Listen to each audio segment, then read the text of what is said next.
And I still don't know why this doesn't fit, but I'll get it there. All right.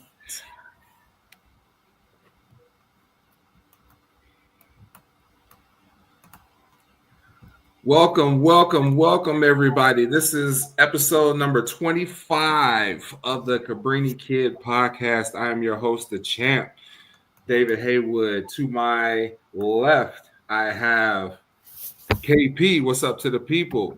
And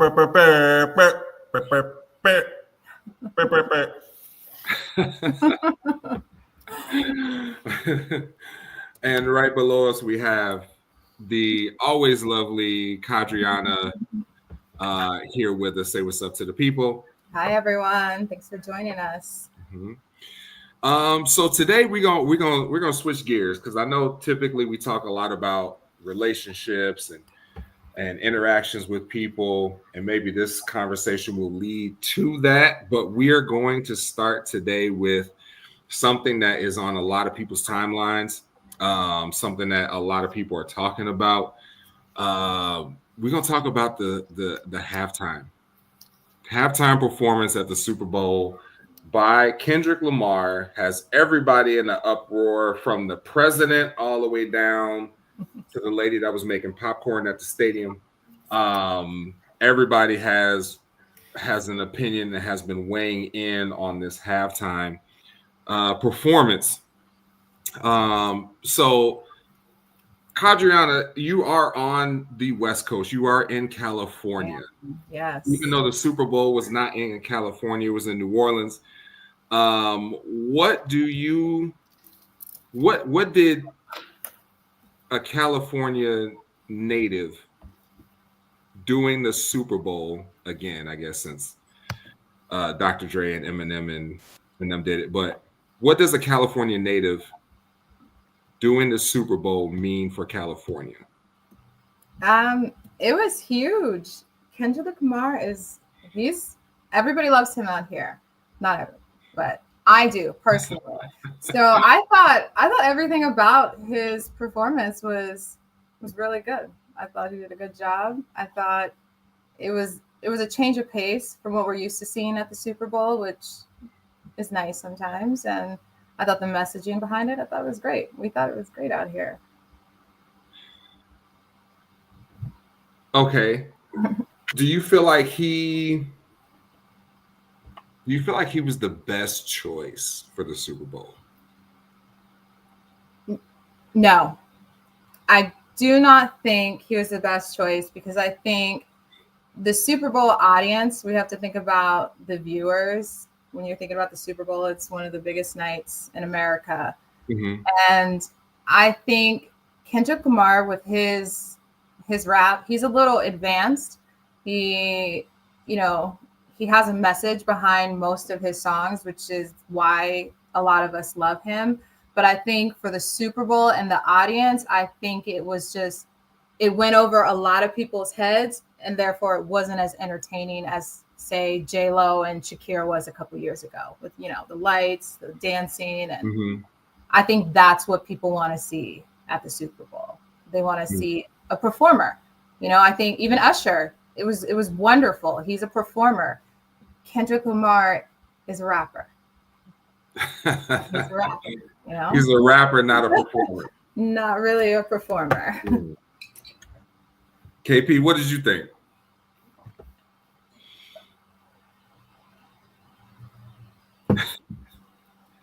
You muted. Oh.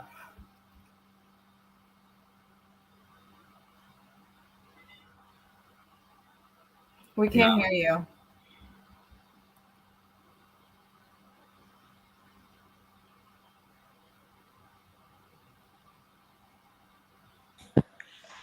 Okay, how about now? Yeah, we hear you. Gotcha. I'm so sorry about all these technical difficulties. Jesus, I apologize. Amateur hour at its finest right here. I'm gonna get it together. I promise you. I am a Kendrick fan. But I am not a Kendrick fan against Drake. I Okay. I am a Drake stan. That's my guy. Yeah, he's for me. It's like Jay-Z, or in no order, in no order, but it's like the Biggie, Jay-Z, Drake. For me, it's somewhere in there, in that realm. He's somewhere in that realm for me. He's one of my favorites of all time. I'm Team Drizzy, no matter who he's going against, no matter if it's Kendrick, no matter if it's Pusha T, no matter if it's Yeezy, Ye, no matter who it is, I'm Team Drake. Okay. So you took it a little personally. You thought Kendrick, did you think Kendrick went too far with it? No, I didn't care. It's not that serious to me. No, I didn't care. I didn't care. I mean, I think the song. I mean, I think the song is good, but I mean, let's put it. I'm gonna put it this way. I think that if this song was about 2 Chainz, this song would not be a 5-time Grammy award-winning song. Right. Right. So Drake needs to send him an invoice. I think he did with the lawsuits.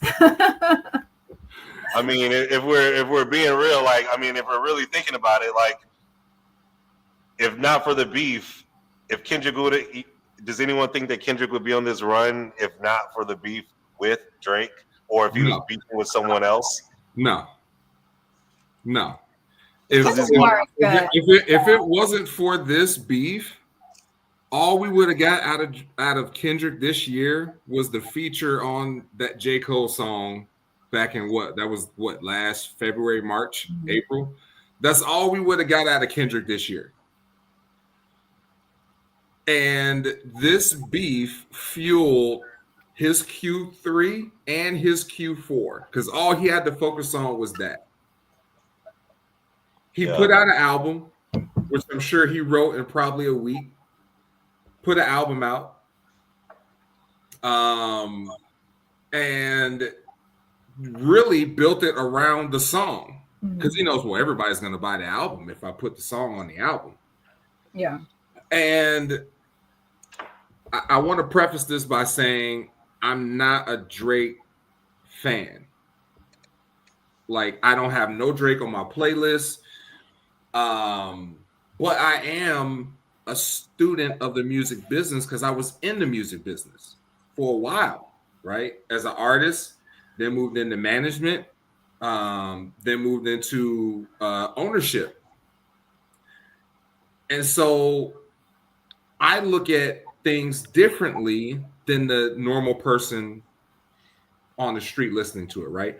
Same thing as boxing. Like, as a professional boxer, if I sat next to somebody who's never professionally boxed, we're going to watch a fight from 2 completely different. Very true. Right? So same thing with music. Because I did music and I was in the music business, I don't look at it from a perspective of I'm aligned with this person and I'm aligned with that person. And you see a lot of people. Did he fall down the stairs? You good? Are you okay? You see a lot of people picking sides, like, oh well, I'm a Drake fan. If you're a Kendrick fan, like, we can't be cool. You know, like, and vice versa. And I'm not like that because I don't look at it from an alliance perspective. I look at it from a perspective of content. So that's a little side note. But from a content perspective, to agree with what KP said, Kendrick owes all those Grammys to Drake. Because without Drake, what was Kendrick going to give us this year? Kendrick don't put out an album every year, right? He does. Kendrick put out an album every 2-3 years, maybe. Every couple of years, yeah. And people and his fans will say, well, that's because he takes time to write them. He writes his stuff and it is heavy. And he got to go over it 3 or 4 times to get it right. And then he records and okay, if that's what y'all want to say, fine. That's cool. Let's say every 2.5 years, Kendrick put out an album. I give him that. But Drake put out an album every year. He got another album coming out on Friday with Party Next Door. That shit's gonna slap. You ain't nobody in the industry being like, well, maybe now because of the last 6-8 months. But prior to 2024,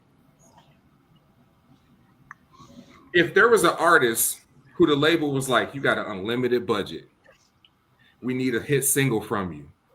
You could have Drake on the single or you could have Kendrick on the single. Who do you think they would have picked? Drake. I agree with you guys. Like, I think I'm a Kendrick fan. You know, I like Kendrick. I like J. Cole. But I also do like Drake's stuff. I don't think I've ever heard anything from Drake that wasn't good. I lost all respect. I lost all respect for J. Cole. But why? Why? All respect. You gonna put out a diss song and then retract the diss song because you are afraid of the backlash from the artist, and you would rather hang out in the background and watch it go down instead of participate in the sparring. Like, this is not like a beef where Drake and Kendrick are going to get it. This is not like East Coast versus West Coast. This is nothing like that. So the fact that J. Cole was like, oh, I take it back. That's not who I am. I'm sorry. I shouldn't have done that. I lost all respect. Yeah, you want him to stand on it. Stand on it. Sela, we got our first comment in the chat tonight. Sela, hello. Look at you. Thank you so much for joining and tuning in. We're getting deep. Please feel free to comment. But I feel like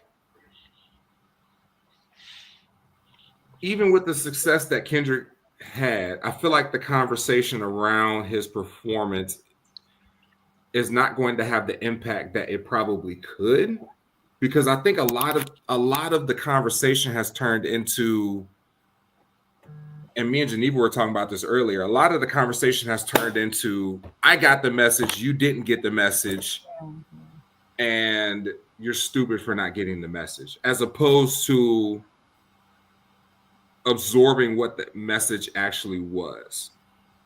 Like, it's part of a larger conversation, obviously. Mm-hmm.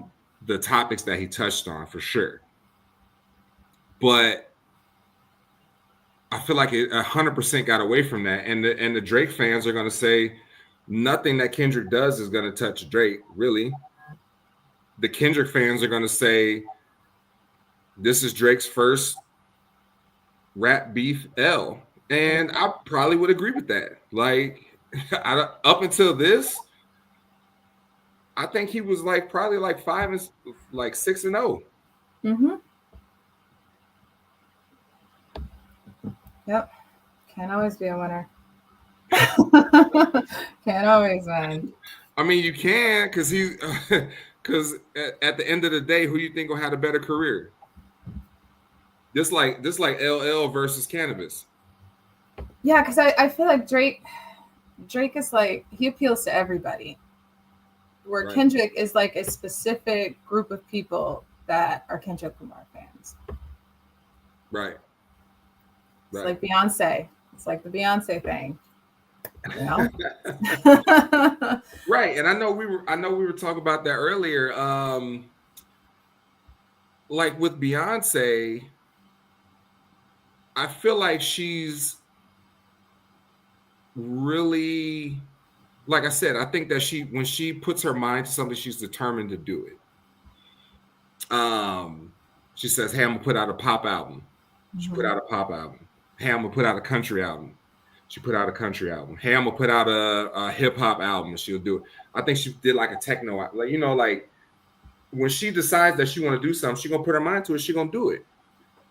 But I don't think that means that she's the most talented at it. But I think that she's not bad at it either.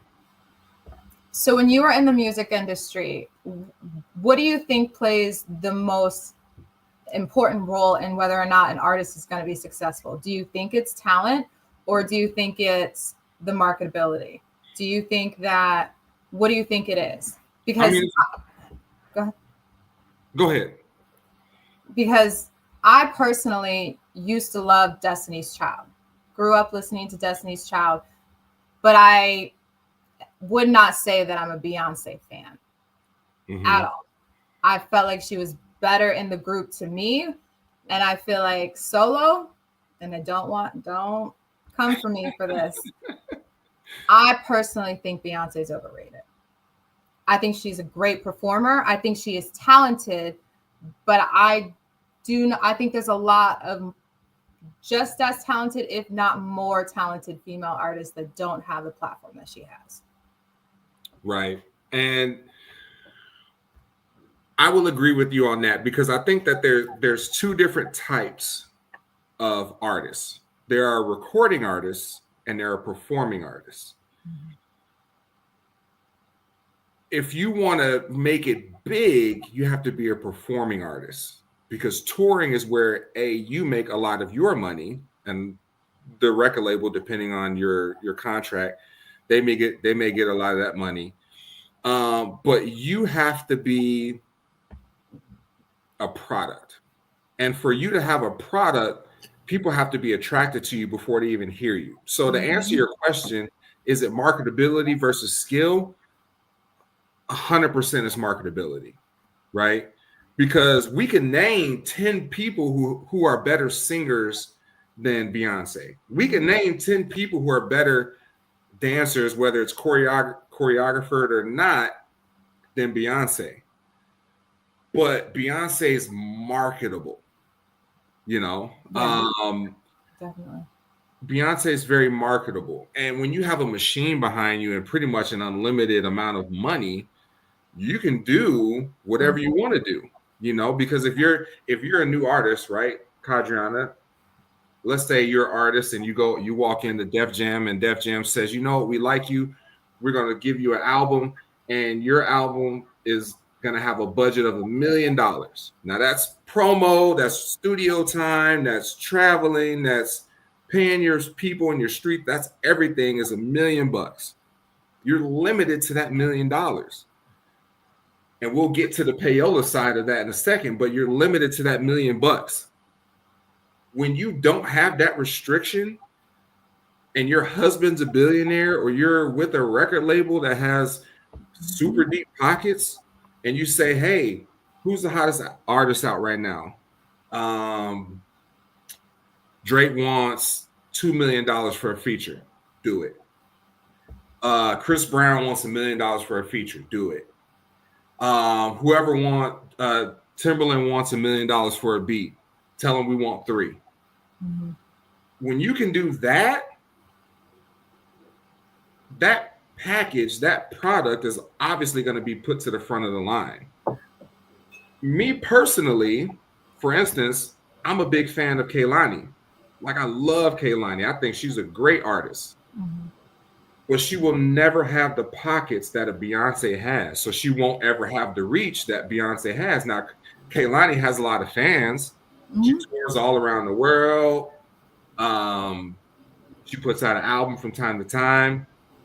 But she will never have the impact that a Beyonce will have. And it's unfortunate because she's just limited by the money. Jojo checking in. Hello, Jojo. Welcome. Hey, she says, I agree. I respect her, but I think she's overhyped. I think there's a few female artists like that. J-Lo is another one. I've always felt like she was way overrated. But she looks good and she performs well.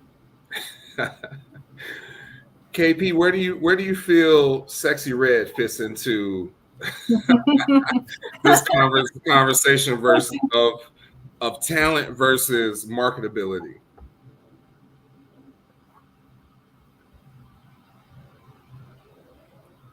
You're muted again. All right, how about now? Yeah, we hear you. All right. Sexy Red. Sexy Red is not on the level of stardom that a Beyonce is. That's not even a conversation that. Is she on like a Glorilla level? Yeah. She's on the Glorilla. She's not even on the Cardi B. She's not even on the Cardi B Nicki Minaj like tier. They're on the third tier.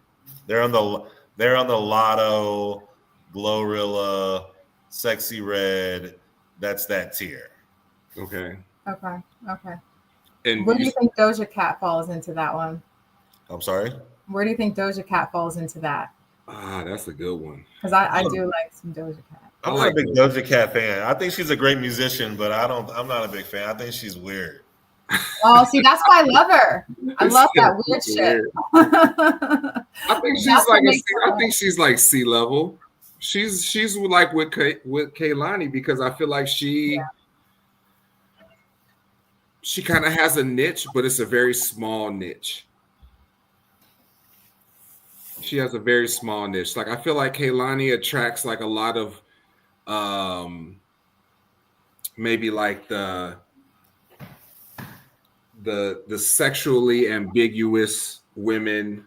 Like you got to be into that, like that tatted lifestyle to even be attracted to her as a person, right?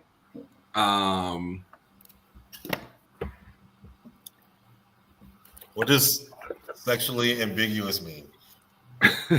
Well, because I think that there is like a niche of women who say, I like boys and girls. And she kind of plays to that. Like, I think that she plays, like you will hear a lot of women say, I think Kehlani is hot. Like if I was to get with a girl, it would be her. Like you hear a lot of women say that. So I think that if you're the type of person who you feel like is fluid, a girl or a guy, you probably would be a little bit more attracted to Kehlani than Beyonce because she probably fits your lifestyle a little bit more.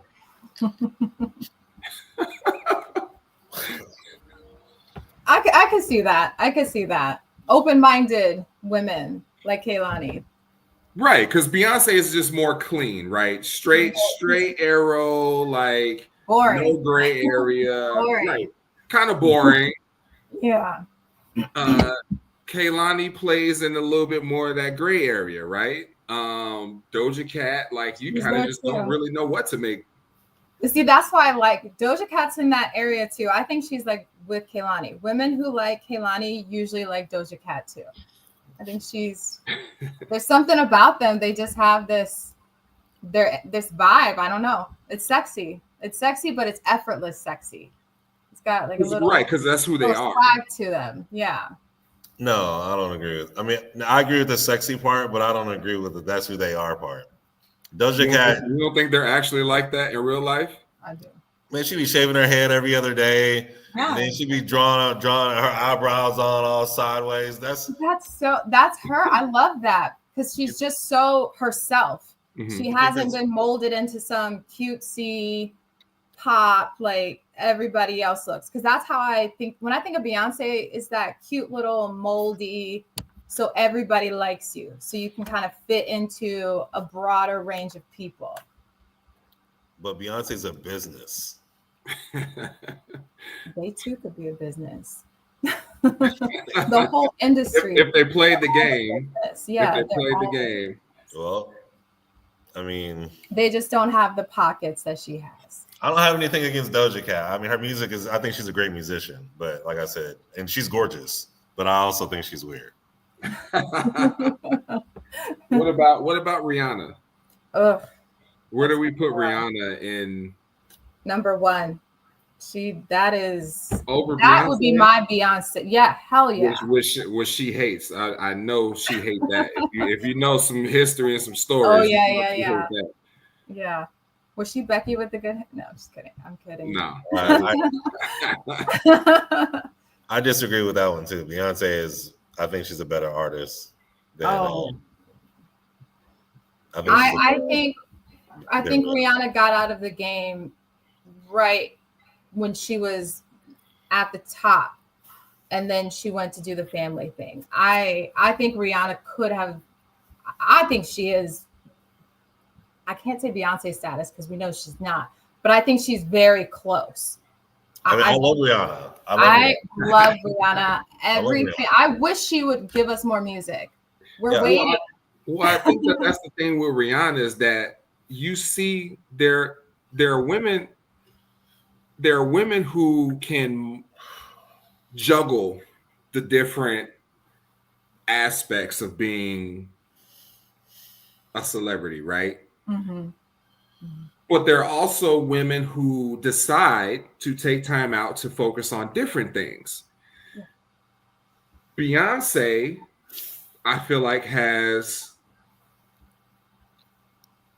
managed for the most part to juggle all those things consistently. Rihanna will put out an album, it'll be great, she'll have a lot of steam, and she'll say, you know what, I'm not doing the music right now, I'm focusing on a makeup line. I'm doing the makeup line, I'm doing the clothing line, yeah. And then she'll give you another album 3 or 4 years later, and then you won't hear anything else from her because now she dates such and such, and she's going to have a baby, and now she just pops up at the Super Bowl, and then I'm going to have another. You know, so I feel like she takes time out to focus on other things. Mm-hmm. Not necessarily good or bad, but it affects your impact as an artist, because when you're consistently delivering projects to music, like me and KP, we don't buy makeup, but we listen to music. So we're only going to really be interested in the part of you that appeals to what we consume. Sexy Red put out a line of lip gloss. We don't care. Who your next song featuring? That's what we care about. So if you're not consistently feeding all the areas of your life, and you decide to stop to focus 100% on one thing, then that's going to affect your steam 100%. And she has a flavor lip gloss, and it's called Cum. It's so funny. JoJo said, weird can be gorgeous. 100%. Always gorgeous. 100%. I will take the weirdo over the boring. I love a weirdo. Liberty checking in from Twitch says Beyonce doesn't even sing live anymore. She lip syncs. And a lot of this is the Kadriana plan, dude. No, I don't even know who that is. Do. I don't even know who that is. This is a but it's true. A lot of them do. A lot of them do. What now here is the flip side of that. On the male side of the music industry, what do y'all think about Chris Brown? I love him. I think Chris Brown he's the whole package. I love his music. He's a performer. He connects with his fans on a level that he breaks up marriages. Chris Brown is the full package. He deserves all the success he has. He's where he needs to be. He's good. Yeah, I agree with that. I think he is, you know, so I remember the first concert I went to was Chris Brown and Neo. And Neo went first, but Chris Brown closed the show. Oh. And this is when he was, 16, 17 years old. Once he came out, you couldn't hear anything because girls were just screaming for the next hour and a half. But seeing him go from that to where he is now, I think he just got a Grammy for 11:11. He hasn't let, obviously, the things that happened in the past stop him. We need to talk about that because it looks like Liberty brought that up, and we do need to discuss that because he did an interview, and she did an interview years later and described that situation, and it wasn't what we thought. We have to keep in mind they were kids, and the story that was that she started to hit on him, and he did lose it. I'm not justifying it. I don't agree with men or women hitting each other. Right. But we also have to keep in mind they were like what, 19, 20 when that happened. They were both really young, and they did both years later talk about that incident. Yeah, and there's a lot that went into that incident. I don't know if we want to get into that on here, but if people have time, you know, go check out Jaguar Wright. Go check out what's his name? Lord Jamar. Go check them out. We're not saying that anything that happened was right. Not at all. But I think that we're saying that we understand how it got to that point. I've never put my hands on a woman. KP, I'm assuming, has never put his hands on a woman in a way that she didn't enjoy at some point. But at the same time, I don't know. It's a tough one. Yeah, I don't agree with it either way. But I also know that if you're hitting me long enough, you're going to get hit. It just, and I think that anybody can lose their cool in that situation. Yeah. I don't agree with it, but I also understand that we're all humans. We're all right. Humans. And I think the fact that Rihanna was with him, like I think they went to a Laker game. Was that like shortly after that they were at a Laker game together, you know, after the entire incident. So it's one of those things where we have an opinion as the public. We weren't there, right? There. We weren't there. All we know is what we see, but what we see, you can always be rest assured that it's not 100% of the story. I don't know. It's a lot of gray area. I think there's a lot of people who still hold a lot of hatred towards him for that. I don't know. Yeah, that's a tough one because I don't know. Like I said, I do not condone domestic violence. I don't condone any kind of physical altercations in relationships from either men or women. It's never good. JoJo said Chris Brown's fashion has leveled up the last 5 years and his top 10 swag in my book. Right. I mean, if you had he's probably top of the list, most fashionable. But Liberty said, boy hits girl, not much more to know.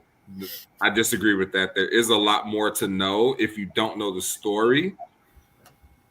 I happen to know very intimate parts of the story, but like I said, I don't know if we want to get into that here. Battered women often don't leave. That doesn't excuse battering them, and that's true 100%. Like nobody deserves to be battered, and we agree with that 100%. Liberty, you are 100% spot on with that. But here's an interesting question: do we, or where do we draw, let me pose it this way. Where do we draw the line between the artist and the person? And the reason I ask that is because throughout history, there have been lots of artists who have done very questionable, if not 100% illegal things, but have a separate body of work. Right? If we want to go back to Elvis, to Michael Jackson, to R. Kelly, to Chris Brown, to whoever, right? Liberty says Frank Sinatra was supposedly connected to the mob, for example, 100%, right? Yeah. So do we feel like there's a space to disconnect the person from their product? Man, I don't give a fuck. I think we should to some extent, but I think when it comes to the moral aspect of it, like Diddy, for example, Right.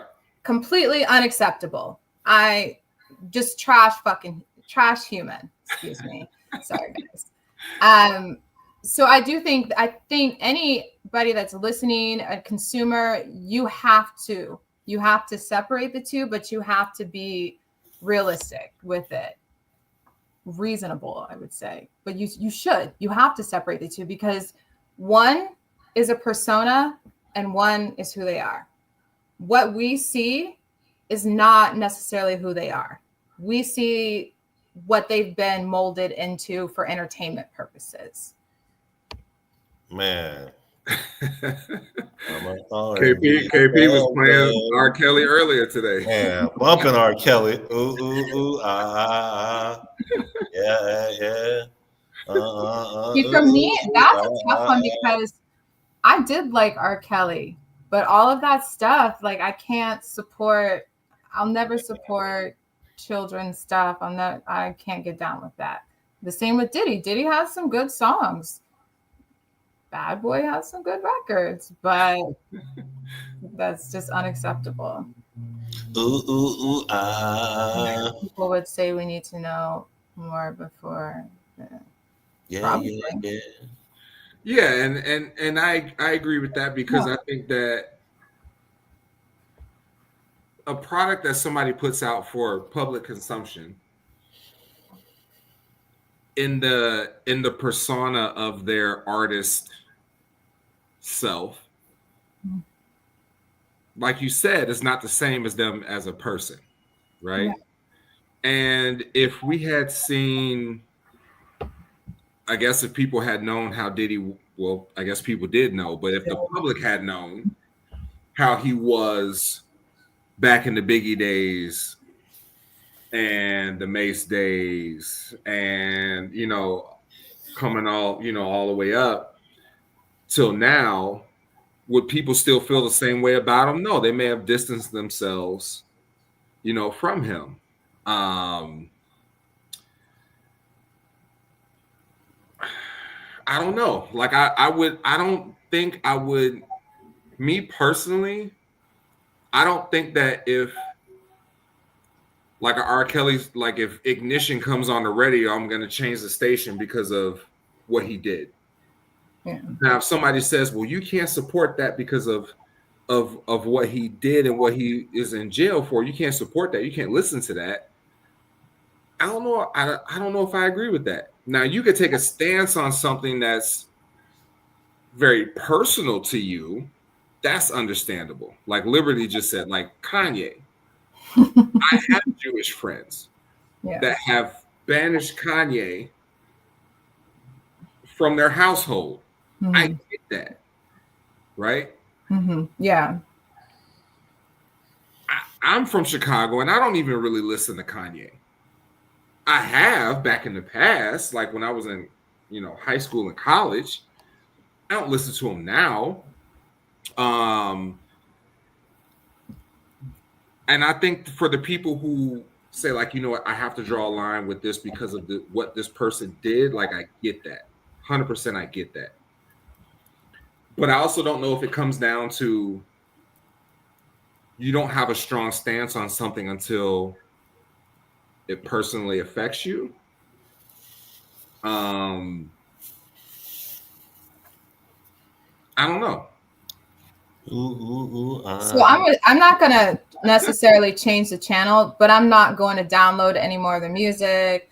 Like with R. Kelly, I'm not going to invest any more money into that artist at all because I don't agree with it. Right. Kanye, like I wouldn't go buy some Yeezys.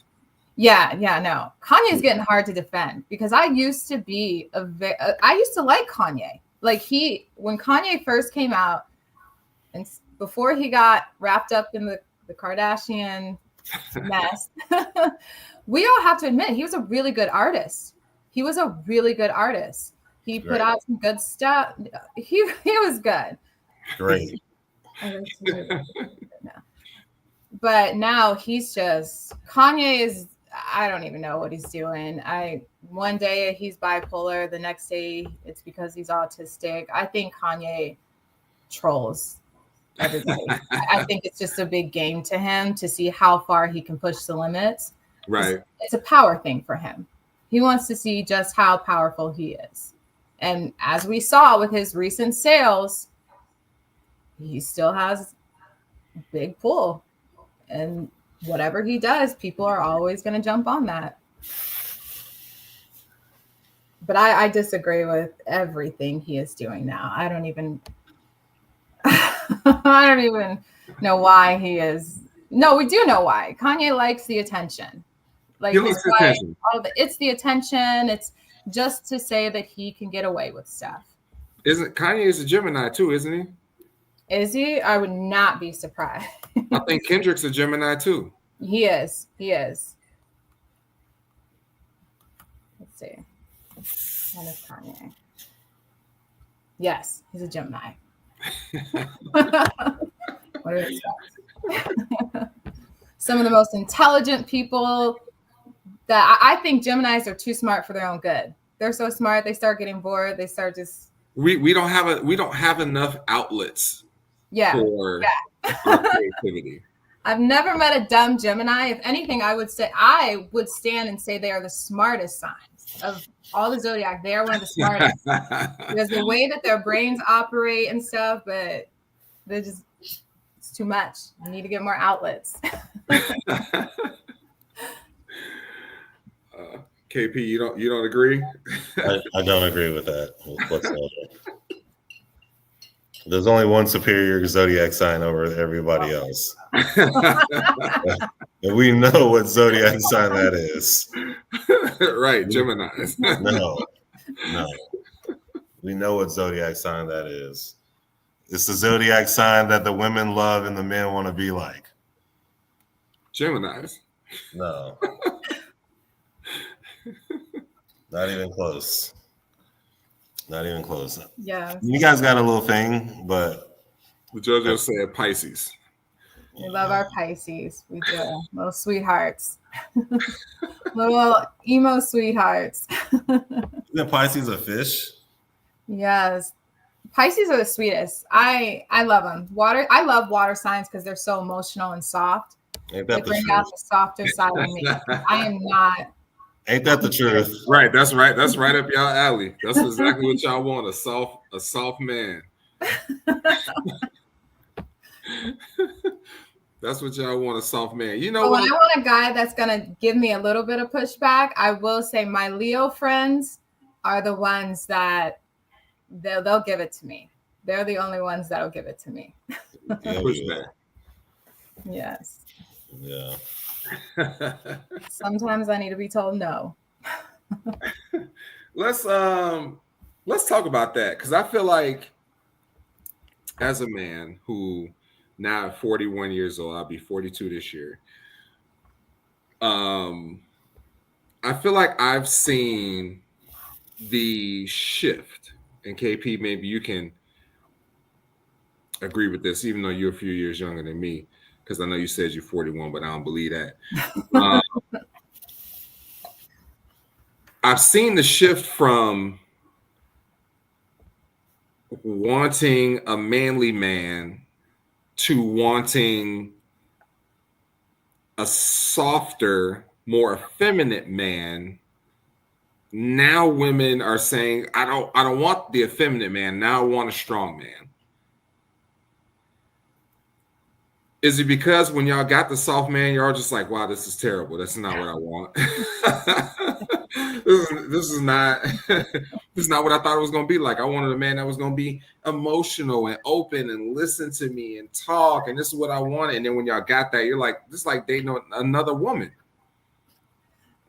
There needs to be balance, because we don't want a man that is not in tune with his emotional side and can't discuss his feelings, but we also don't want a guy who is so emotional that he has no firm grounding and he's just an emotional woman. We don't want that. We need the balance. We need somebody who is emotional but has a good grip on it.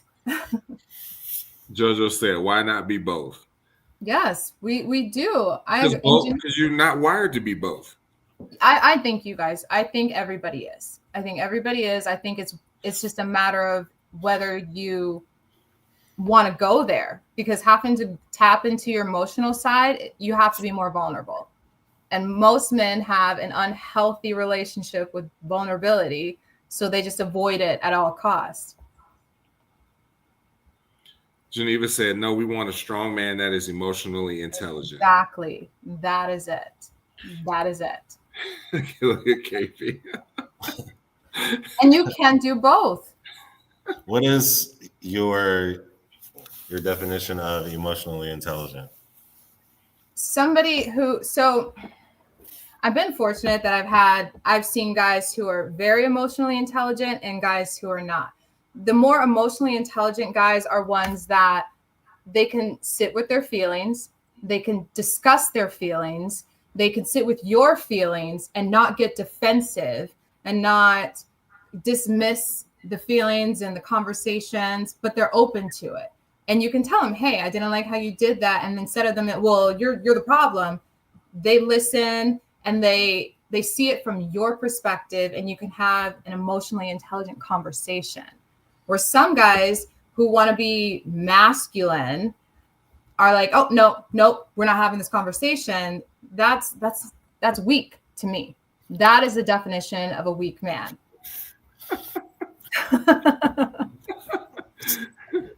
Geneva. You can't even see my eyes. So you would call him a weak man because he doesn't make room for you to feel heard.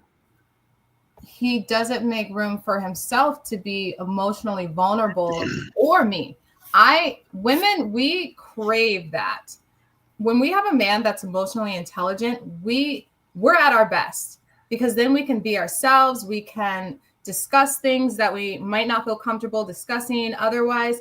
But a guy that's be more influential to him. Yeah, we're in tune. That's like the most beautiful. Little more control. No.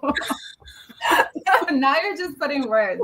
No, I'm asking. That's what I'm asking. It's not that we want control. It's just we want somebody that has a good handle on their own emotions, because you cannot be emotionally vulnerable if you don't have control of your own emotions. You just can't.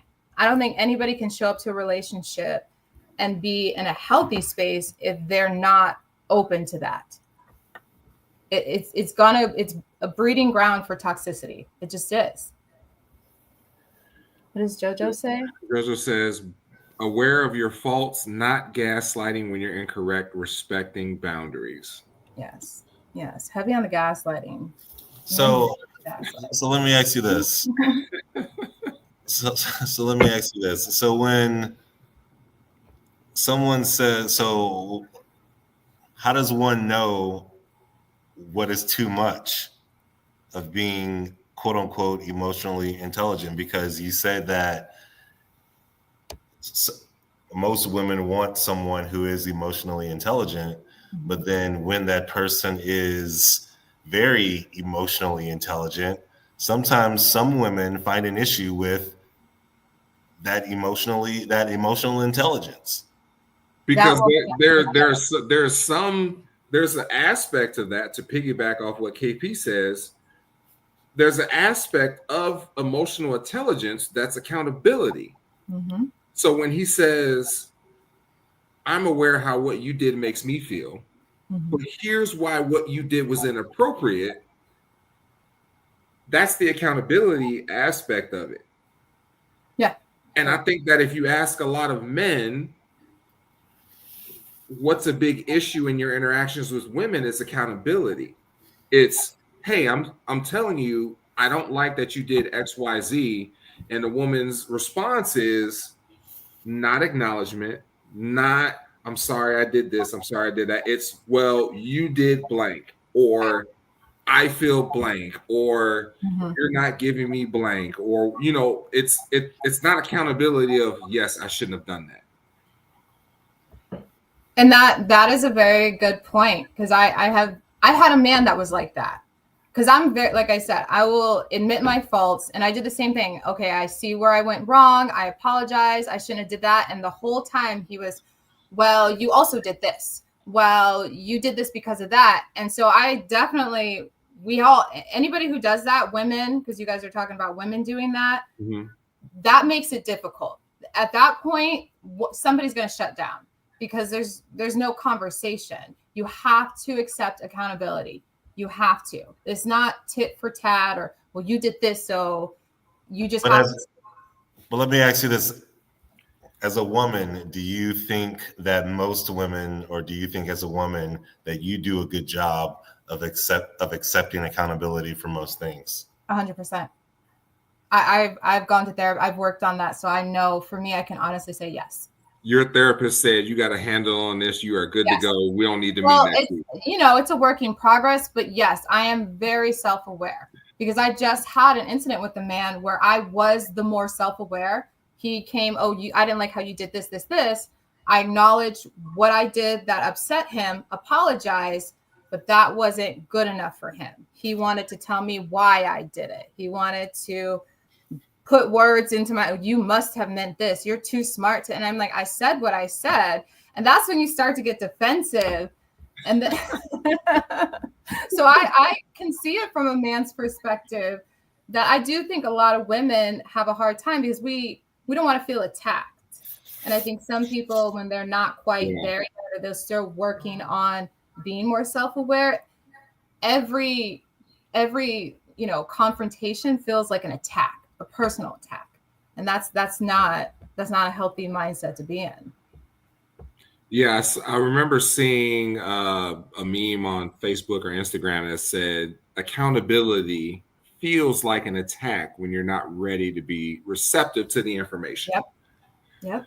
And you feel like someone's on your case. You feel like someone's attacking your credibility or your character, or your motives, or your intelligence level, when you're not ready to accept what it is that they're telling you.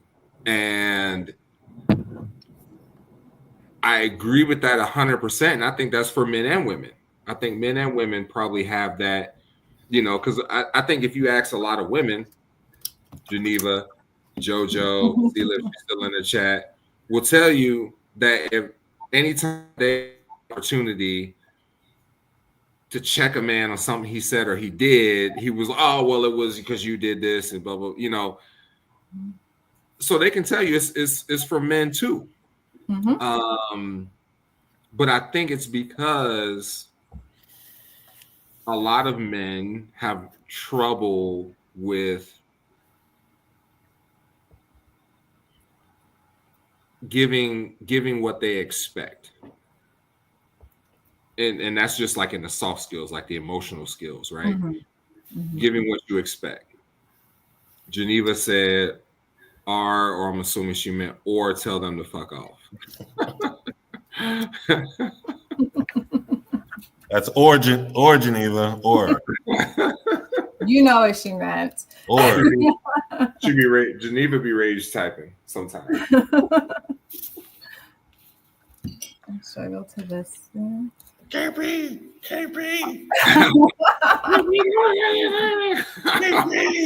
She's like that Kermit the Frog thing. JoJo says several years ago, before therapy, I struggled to listen and not listen to respond. I've worked on that, and now own my mistakes in relationships.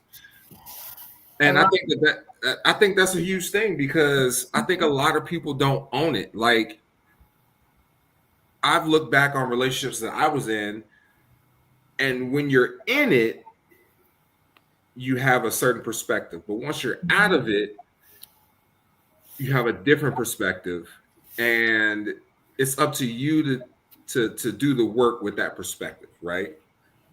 And if you don't get to a point where you can say, here's where I messed up, but also here's where I didn't where you messed up doesn't necessarily mean that you always did something egregious. Mm-hmm. It could mean that I didn't set appropriate boundaries. I didn't communicate well enough. I didn't, do the things that I needed to do so that way I can learn so that the next situation will be different. And I think that work is important too.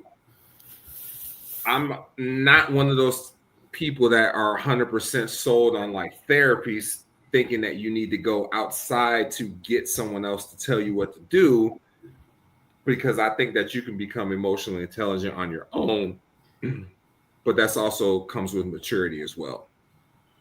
And that you have to be self-aware. And I think that's where the therapist comes in, is because a lot of people have a hard time pulling themselves out of that perspective to see things differently. Mm-hmm.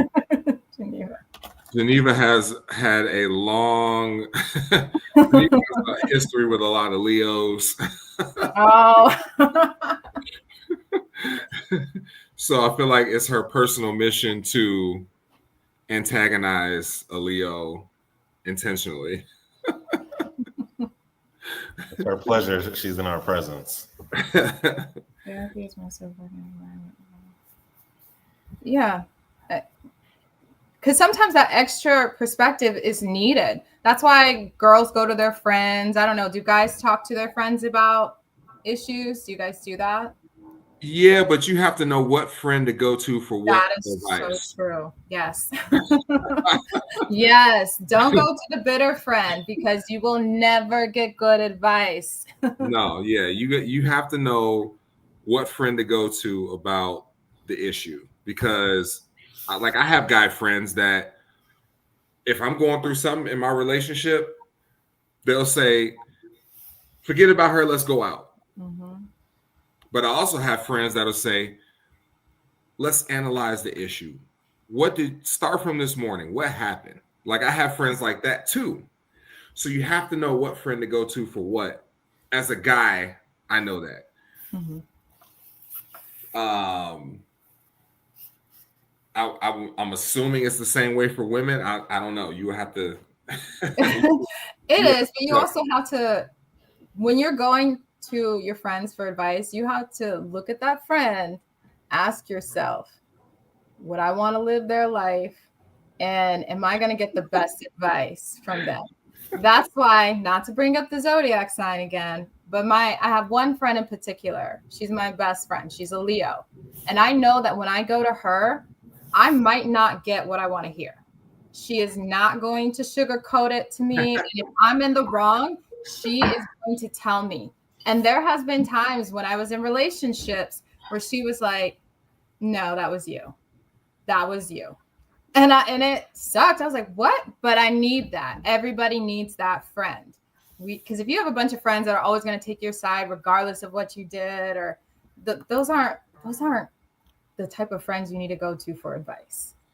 Man, preach. That's what I'm talking about.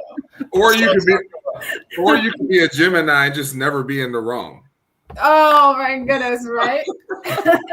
And then find a way never to be wrong and not have to deal with that. Y'all can justify anything. we all kind of have that friend who gives it to us dirty, no matter if we want to hear it or not. Mm-hmm. And so, I mean, it just really depends on. I mean, if that's your homie, like if that's really your homie, like, and they piss you off because they were real with you, yeah, go into the corner and cry for a little bit, I guess, if you want, and then come back home and say, you know what?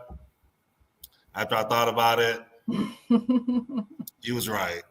I mean, like, I always tell people, no matter what, you can't go to someone for advice and expect for them to slice it a certain way, the way that you want it to be sliced. Yes. Mm-hmm. Yeah. I don't go to my boss and ask for feedback and say, but make sure it's nice. Mm-hmm. Little sprinkles on there. Give me the good feedback, or make sure it's nice. Like, I mean, it's just not, you can't tell someone, you can't hope that about someone, especially if you know that that person is very straightforward and very blunt. Right. Yeah. Everybody needs that person in their life, because that's why a lot of people stay stuck, because they have a bunch of yes men in their corners who agree with everything that they do.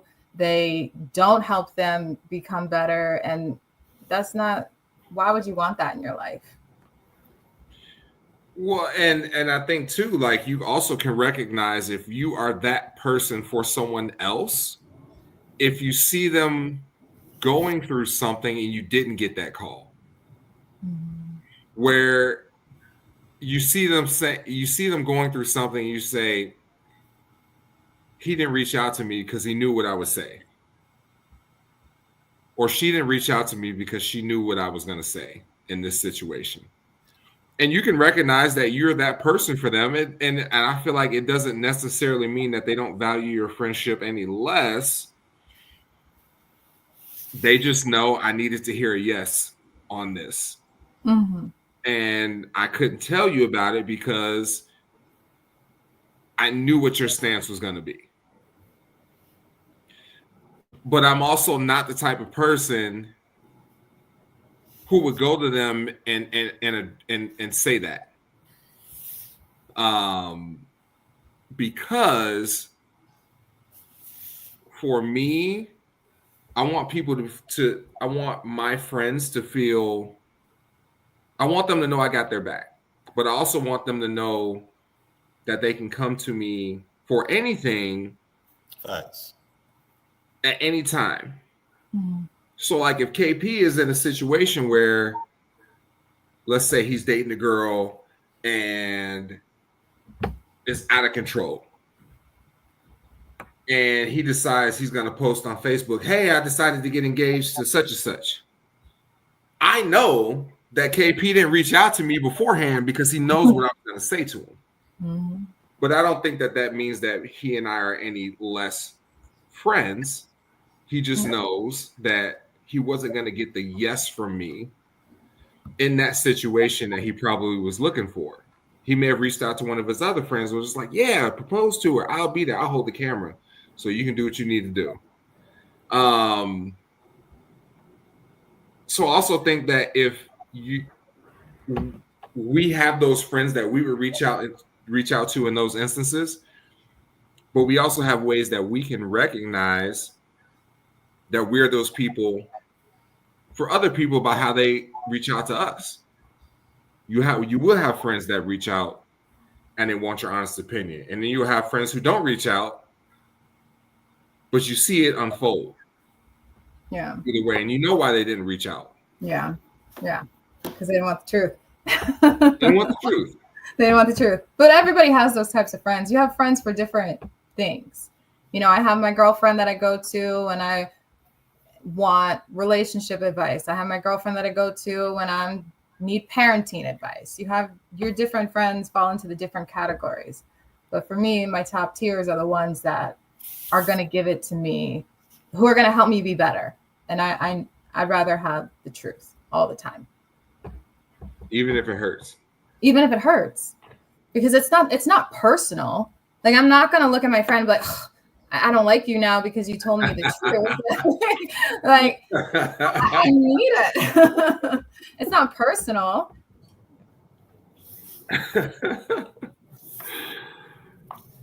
Big facts. I'm that friend. I have a hard time lying to anybody. I will always be blunt. Sometimes my delivery might not be the best, but I will never sugarcoat things to make somebody feel good. I'll tell them the truth. Now, do you feel like you also have friends that you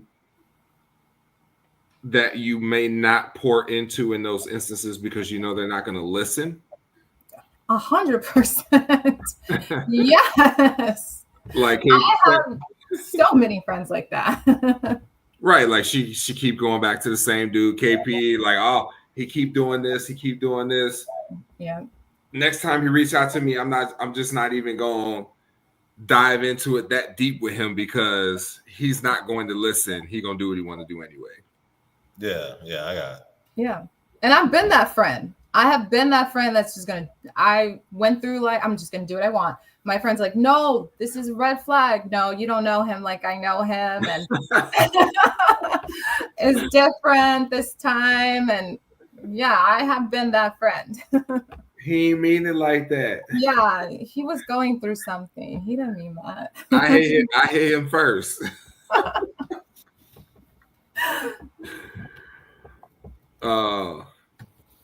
But KP, you said, yeah, you got friends like that too? Oh, for sure. It just always that never listen. Will never listen. So there's no point. I just listen to the stories and laugh and just keep it moving. It's just like, that's crazy. That's crazy. Shit, that's crazy. Hey, for real? Oh, you gotta throw in the for real. That's crazy. For real, that's crazy. Okay. For real.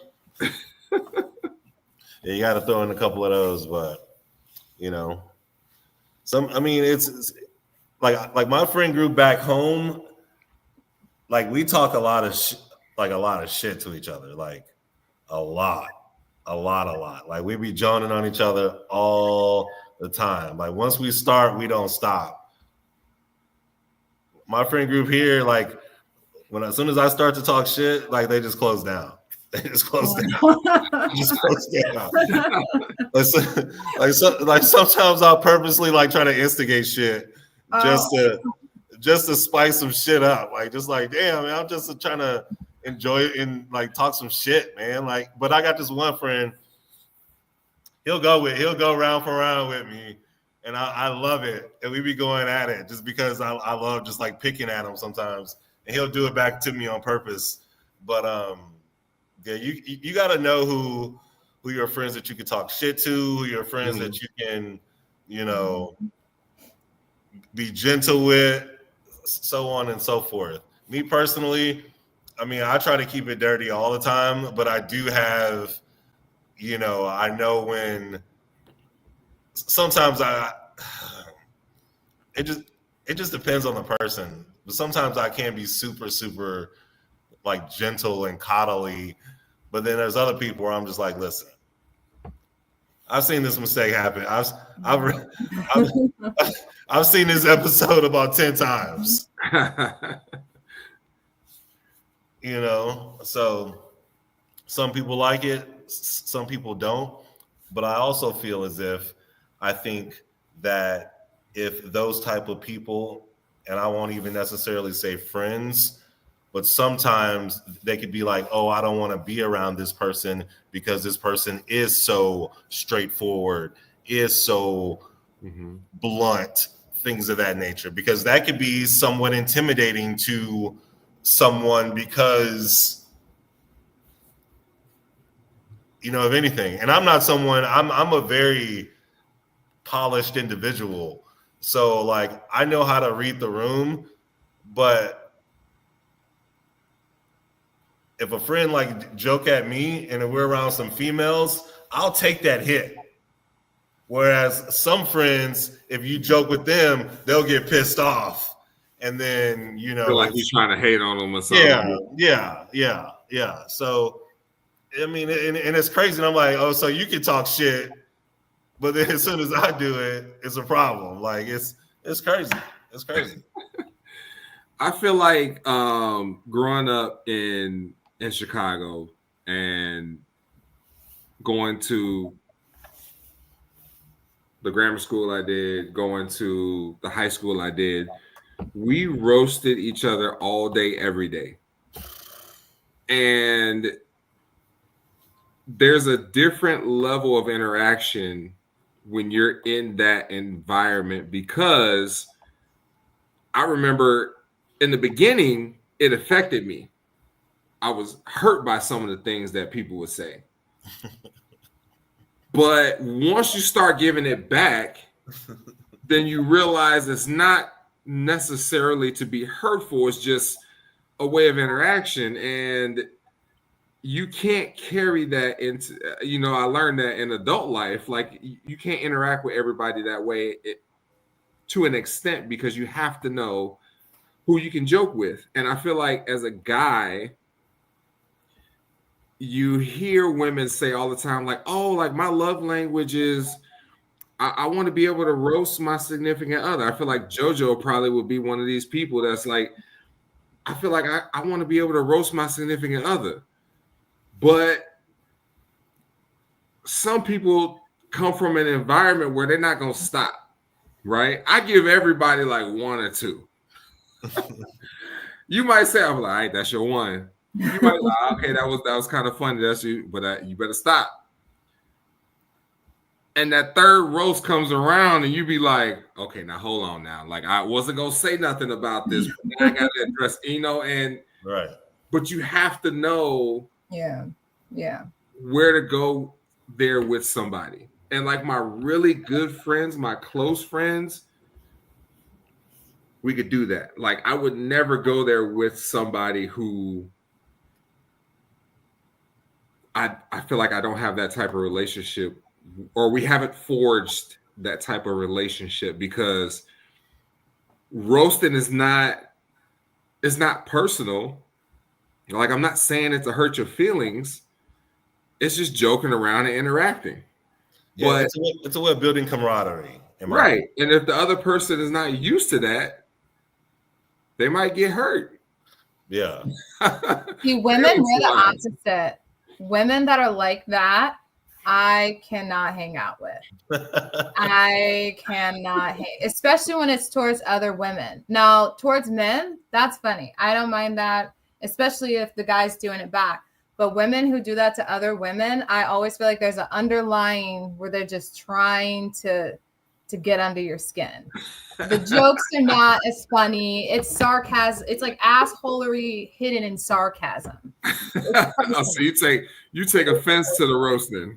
Yeah, from other women, yes. Because I don't roast women. Now, when I'm with my partner, I need a guy who's gonna roast me, because I'm gonna roast him, and that's just the type of relationship dynamic I like to have, is keep it fun. Sure. No, but what's too far? If we're in public and you start roasting me and you can see that I'm visibly getting uncomfortable and it's not funny, it's not funny. Yeah. I have a rule in my house, even with my kids. I said, it's all fun and games until somebody's not laughing. If you are roasting somebody or making jokes at somebody else's expense and they're not laughing with you anymore, it's not funny. It's not funny anymore. Yeah, but I'm typically not laughing after the first roast. But no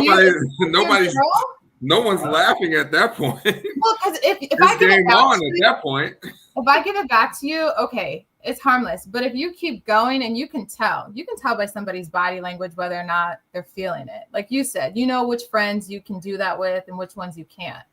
If you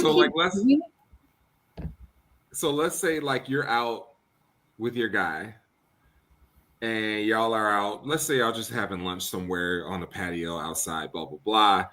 And y'all are joking and laughing around, and you're about to eat. Say, "Oh man, this food smells like your breath this morning." And he say, "Well, I got the fish, and this smells like something else this morning." Oh, are you gonna be like, "Oh my goodness," or are you gonna be like, that's a good one? I'm gonna laugh initially, but it's gonna be in my mind the rest of the meal. I'm like, yeah. Really? I'm going to the bathroom to do a little check real quick. That's crazy. That's crazy work to say that, bro. Yeah, because so I had a friend and they were a couple and they used to do that. But hers was personal.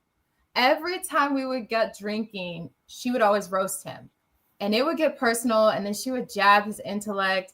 And then when she would start, the more she would drink, the more she would go, but it wasn't funny. And you could see like his face. He would start at the night like, haha, yeah, she's funny. And then as the night went on, you could tell he got tired of being the butt of all her jokes. And I always felt like, and they have a terrible relationship, my goodness. But I always felt like hers, it wasn't just good banter. It was personal. because it was always the same stuff. She would mess with his intellect, or he had a type of woman. So he's mixed, and he historically has dated Black women. She is not Black. And every time that joke always came up. And I knew, like, after a while, I was like, this it's an insecurity. This is person. And so that's why I always, when somebody does it too much, especially a woman, I listen, because I'm like, where's this really coming from? You're like, that don't sound like it's just off the cuff. I used to get so uncomfortable. I was just like, because at first it was funny, and then when I would see him and he wasn't laughing with everybody, I was like, oh, this is awkward now. So you got to read the room. You got to read your partner, and you should know what's too far for your partner. I feel like it's probably just safer to stay away from roasting each other. No, it's okay. It's fun. Yeah. Some of my favorite relationships were with guys who would we would roast each other. Like, just stupid stuff. Like, one guy, I was eating Twizzlers one time, and he was like, be careful, those pretty little feet. And he made like a diabetes joke or something. Everybody looked at me like, oh, and I was like, it's funny. This is just how we were. But I don't know. I like that a little bit.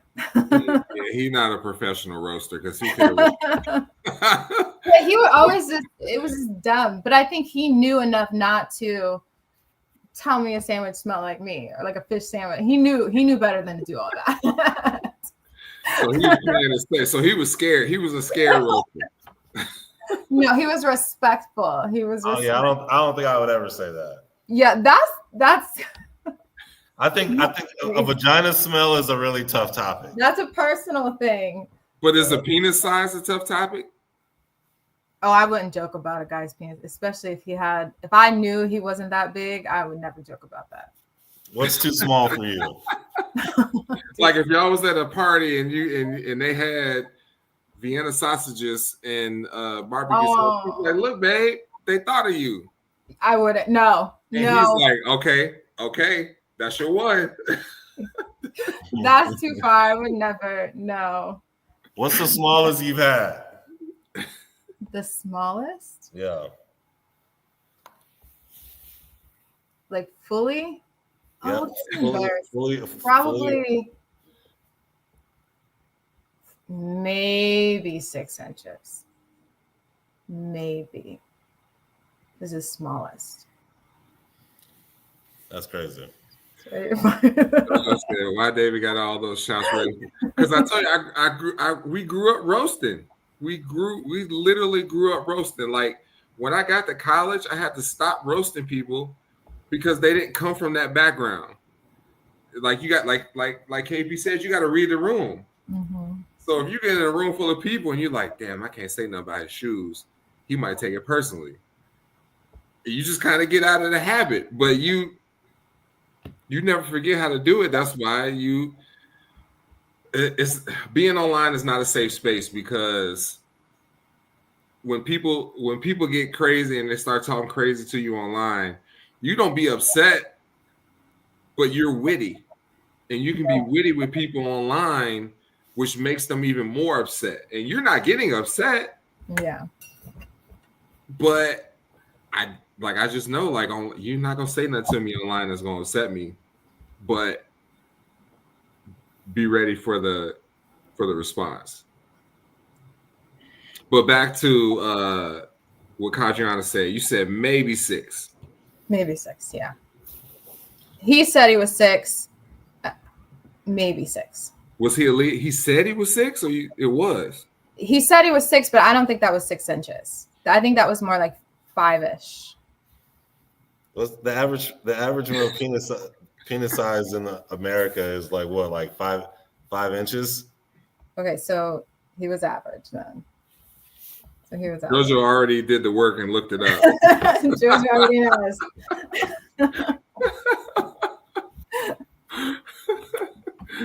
So he was above average. Barely. What's the biggest you've had? Probably about a good solid 9.5, possibly 10. Gotcha. Yeah. I got you.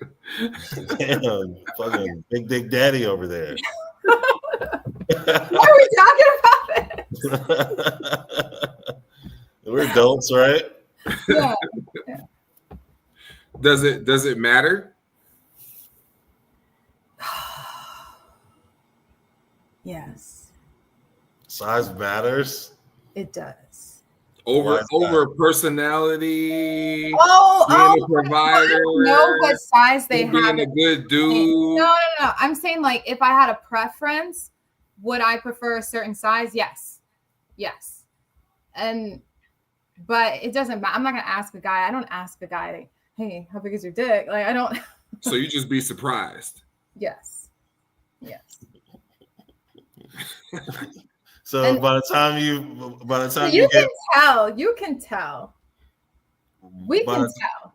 by the time you gave it up, and you fell in love with him, supposedly, because you said you could fall in love with someone quick. If you fell in love with him, and he was a 3-incher, hard. Oh Then what? gosh. Pickle. Sex is an important part of relationships for me, and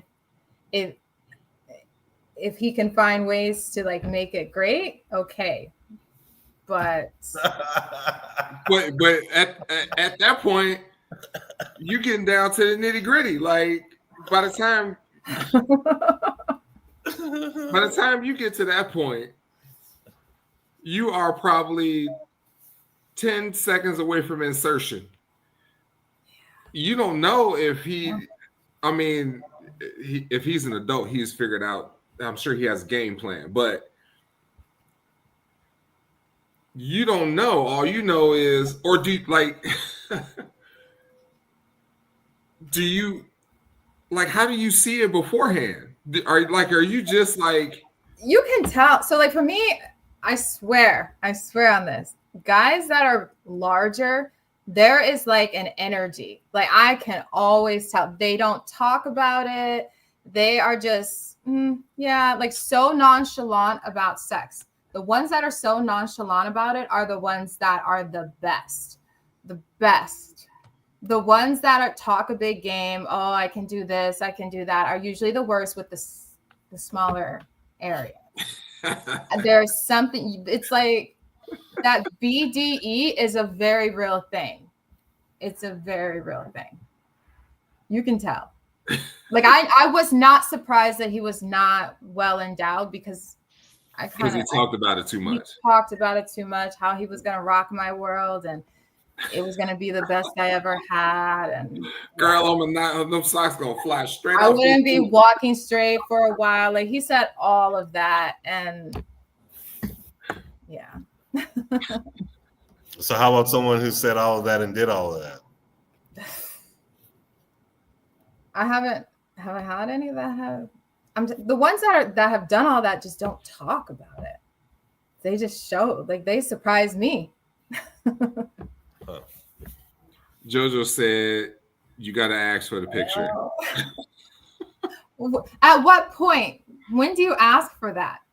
Do you like before? And how do you ask for it? Like send me, because I don't even like if he like I might want to run for president one day. I can't. I ain't doing none of that. I have a homie who tells me none of that. You ain't gonna never catch me sending no dick pics. Ever. Yeah, I don't. Jojo. Yeah. You said homie. How you know he well off if he's your homie? He told her. Nah, he showed her. He's not the homie. He been there, done that, got the t-shirt. That's how we know. Oh, got the t-shirt is crazy. Got the t-shirt is crazy. I was talking to Pardo earlier, and I told her about my feet the couch slang. And she's like, "Oh my God, Keinon, you are fucking ridiculous."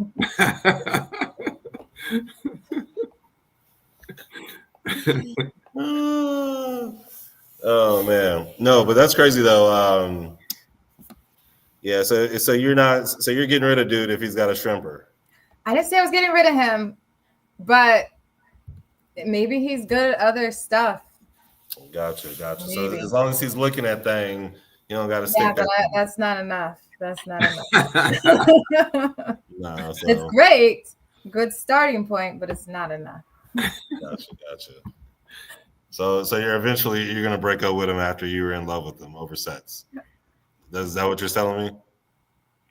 If we're not sexually compatible, I would end things. But y'all compatible in every other area. But if we're not sexually compatible, because he's a friend, I've made that mistake before. Oh, the sex was everything was great, but the sex. And at first, I thought, oh, well, it's not that big of a deal. It became a huge deal for me. It was. So I do know for myself personally, sexual compatibility is up there. Man, it's a lot of contradiction that's coming out of your mouth from previous. How is that a contradiction? I didn't say I was breaking up with him because he was small, but if he's small and we're not compatible because it's just we're not jiving, then I would break up with him. But he could be small, figure it out, and y'all will be fine. And we would be okay. I don't think I'd be in that position though again. So I mean, but how would you know until you smash? Because I'm about to do what JoJo said, and I'm going to ask for no, I don't want to do it. You say you don't smash right away, so I don't. You don't smash right away, and you don't ask for pics. How you gonna find out? You never like you can tell when you like have a little makeout session. You can tell. You can if you can. Are you like when you guys are making out? Are you grabbing on his balls and shit? Stop it. Can we move on? Like a high school makeout session? Like no. You know one of these? We're adults.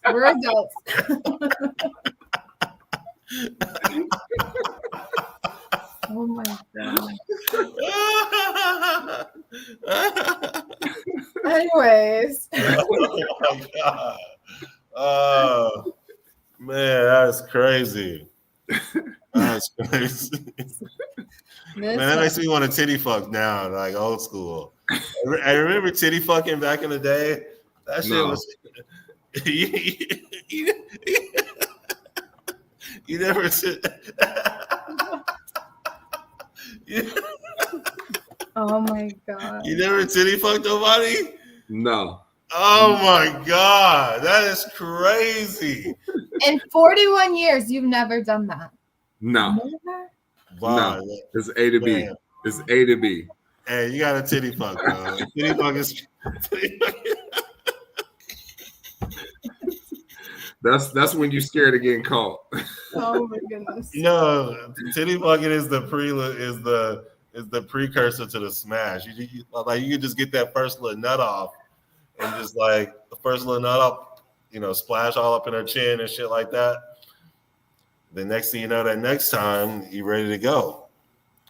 Nah, we went straight to it. Yeah. We didn't have to have. There was no need for a pit stop. Man, titty fucking back in the day was crazy. I ain't titty fucked in a long time, but titty fucking. I mean, you're an adult now, so. I know Kadriana been titty fucked before with those things. No. I'm not answering that.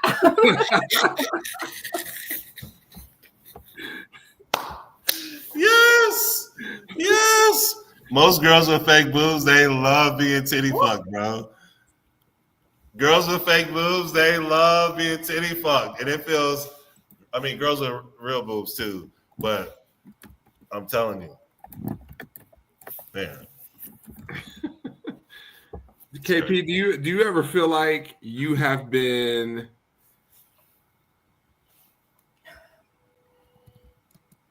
with a woman and y'all about to get down to it, and or even afterwards, and you felt like, damn, she wasn't satisfied? Yeah, for sure. There's some girls, like I said, it really depends. It really depends on what package they get.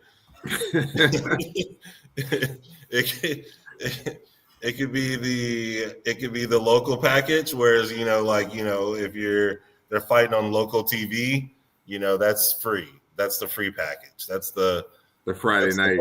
The Friday night fights type of package.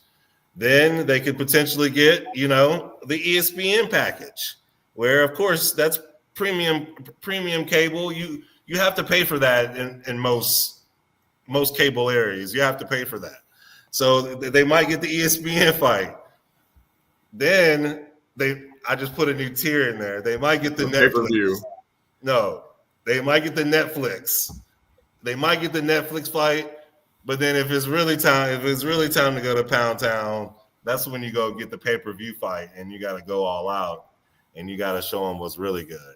But sometimes, there's been times when I knew I didn't give my all. I mean, I could have, but I definitely didn't. For sure. And I'll take the hit too. I'll be like, I came so fast.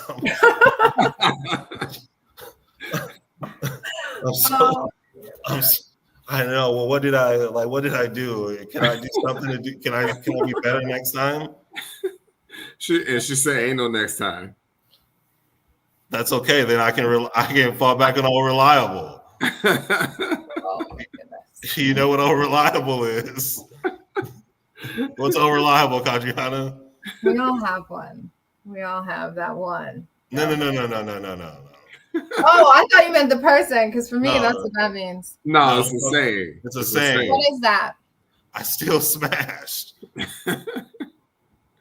So it doesn't bother you if the woman doesn't get off or isn't pleased? It doesn't bother you?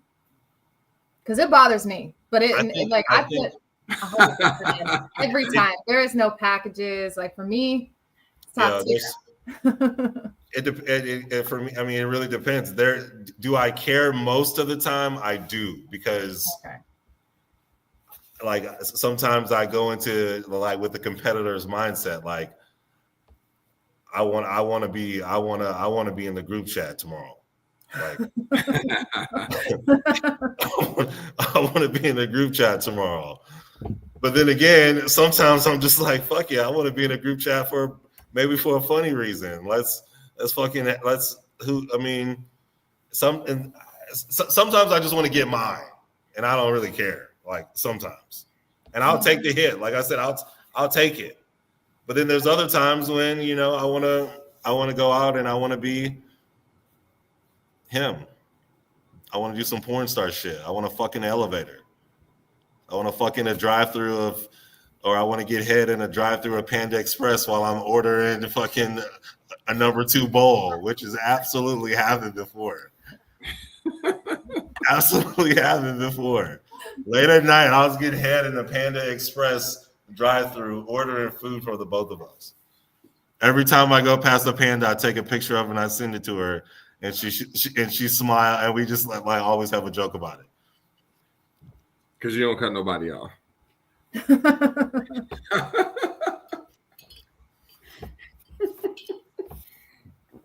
She has a boyfriend. Do you still send the picture if you drove by? Yeah, he still sent it. Yeah. Yeah. You know fuck. It's only Geneva. Not every time, Geneva. Not every time.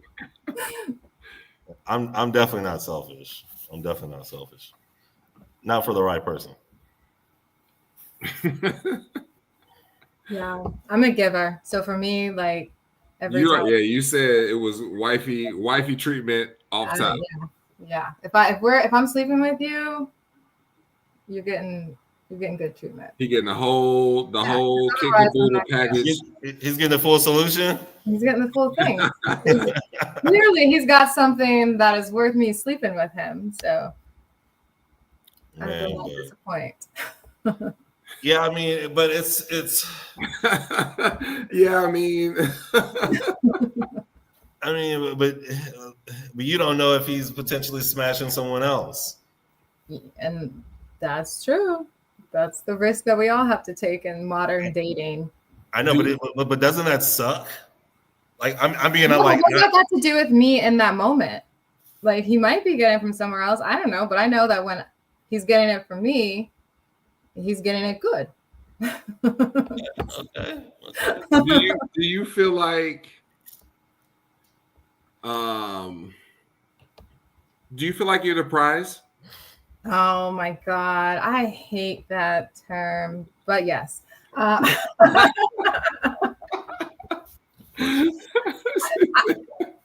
mean, I was thinking about that actually recently because I do have high expectations for men, but that's only because I know what I'm bringing when I am with somebody, and I would date me.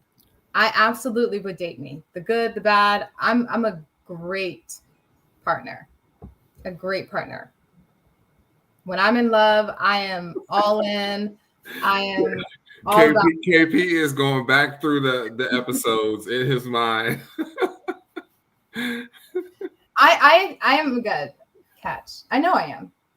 That's why I am willing to wait, and that's why I don't just, jump in bed with everybody. That's why I do date, and I don't commit to everybody that wants to commit to me because I'm But looking. saying I'm a good catch is different than saying I'm the prize. What is your definition of the prize? Because I really do hate that term. So the prize is, I think it's a mentality where you are confident in what you bring to the you're confident in what you're bringing to the table is what's going to complete the other person's, or someone is going to complete someone's life. Then yes, in that definition, yes, I am the prize. Yes. I have no doubts because I do know what I bring to the table. I know men that have dated me have said, like I've had guys come years later after they had to go do their thing and see what else is out there and tell me they never found somebody that was as real and as just loyal and just an overall good woman. Never So gonna find another lover the sweeter let me than you, the sweeter than you. I know it. Did you see them? Did I what? Did you see them? Get back with them? No, not necessarily get back with them, no. but did you see them? Like I've talked to them, but I did meet up with one from, I'm talking, we were like, I was 18, he was like in his 20s. We met up for coffee about 2 years ago, and he had been married, divorced, and he came back and he said, I did not realize what I had when I had it. And he's in his 40s now, so obviously he's thinking about life and stuff. But yeah, I know very few of my exes, and I can only think of one, and it was a recent one that honestly probably shouldn't have happened, have anything negative to say about me. Like at all. And I know in that situation, I was not the problem. I just had my boundaries and what I was willing to accept. He just knew he could never live up to that because there was one fundamental issue that he couldn't change. And it was a moral thing for me. So I don't agree with bad parenting. And I'll stand on that. I cannot respect a man that's not a good parent. KP, do you think you're the prize? Yeah, of course. I'm gonna treat my girl like she the prize though too. So, I mean, people don't, like I always say on here. I'm a lover boy deep down, but the rest of them can get it. There's only there's only a select few that have brought that side out of me, and so the rest of them just, I mean, they're gonna have it's gonna be like trying to join SEAL Team 6 to to break down the barrier. So yeah, I'm definitely the prize, but I'm definitely going to treat my girl like she's also the prize and treat her just like how I would treat myself and how I expect to be treated. Mm-hmm. So That's always. Let's go. Let's go. But the rest of them, They get a different version. Man, they getting KP. They getting KP. They're not getting Keinon. They're getting KP.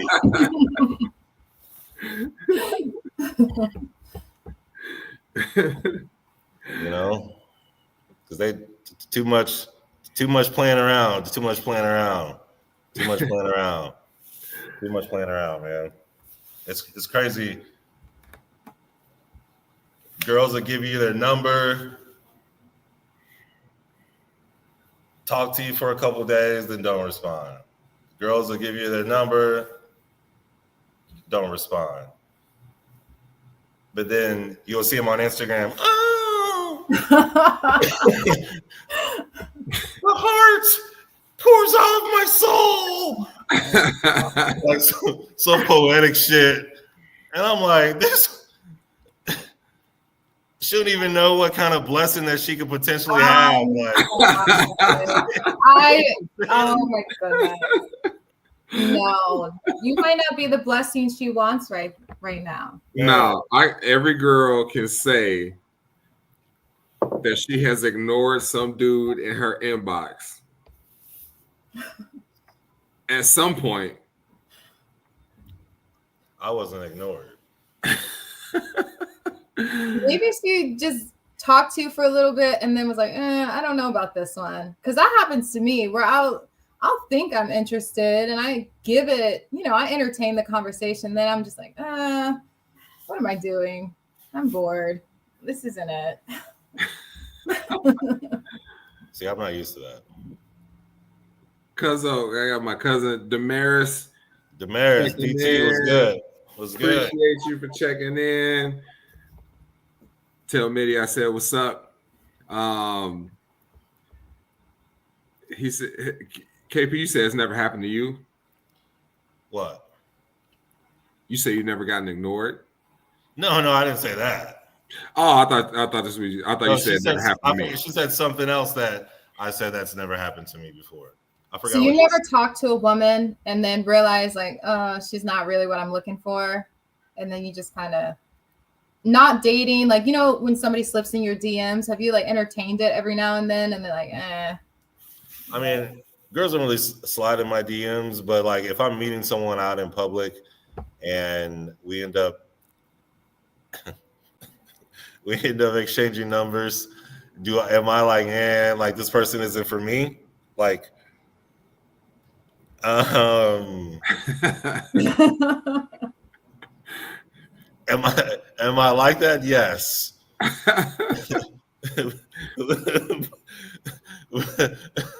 But has it stopped you? But that's not gonna stop. Oh no! What? Oh, come on, baby. Come on. Because he found something. He found the one thing that can get the mission accomplished. Yeah, I don't know. Yeah, that's not gonna stop me. You got to be careful. That's playing with people's emotions. Not at all. I'm very, very clear.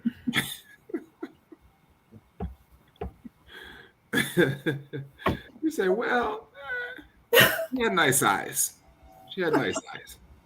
Kind of crazy, but I just like my girlfriend and I, we just broke up like 8 months ago. I just don't know if I'm ready yet. Oh, that makes sense. Felix, we got Felix checking in to the chat every week. Hey, Felix. Fire jacket. Hey, I stay with it on, Felix. He stay with it on him like it's open carry. Fresh to death always. See, I can't do that. If I'm not attracted to you, I just cannot sleep with you. You didn't say anything about attraction.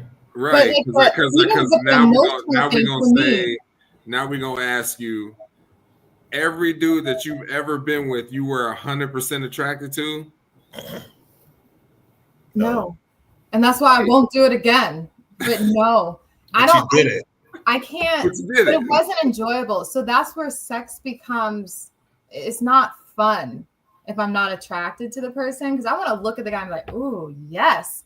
I don't want to be like, "Oh, I can't do it," because then I don't enjoy it, and it's. No, I never said that I would have sex with someone that I was unattracted to. I never said that. But he can find emotionally, something to be you can attracted find to. something. See, I can't. I've tried. It's not enough. I need the full package. I need My at other least cousin, 3 out of the Mitty checking in. What's up, cuz? Good to see Mitty was good. Good to see you. Mitty was good. Felix said, "Yo, what's good, y'all? What's up, Felix? You a little late today?" I know, Felix, super late. Come on, man. Because I feel like women will say, "I got 9 out of 10 things. I'll give them some." 9 out of 10 are good odds. I feel like guys are like, I can find one thing Oh, so you guys to are get one me out. over the hump. The rest I can figure out. We can mitigate. We can find one thing that says, you know what?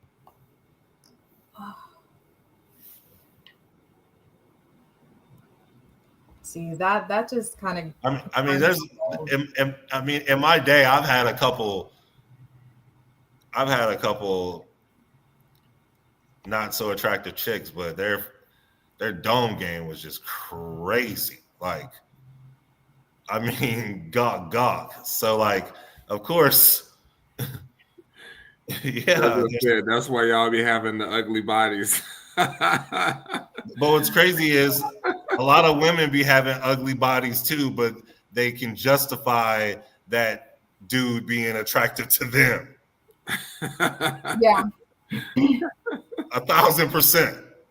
Yeah, I agree. Because I like Shrek looking guys. I like. See, Yeah. she said she likes Shrek looking Like, dudes.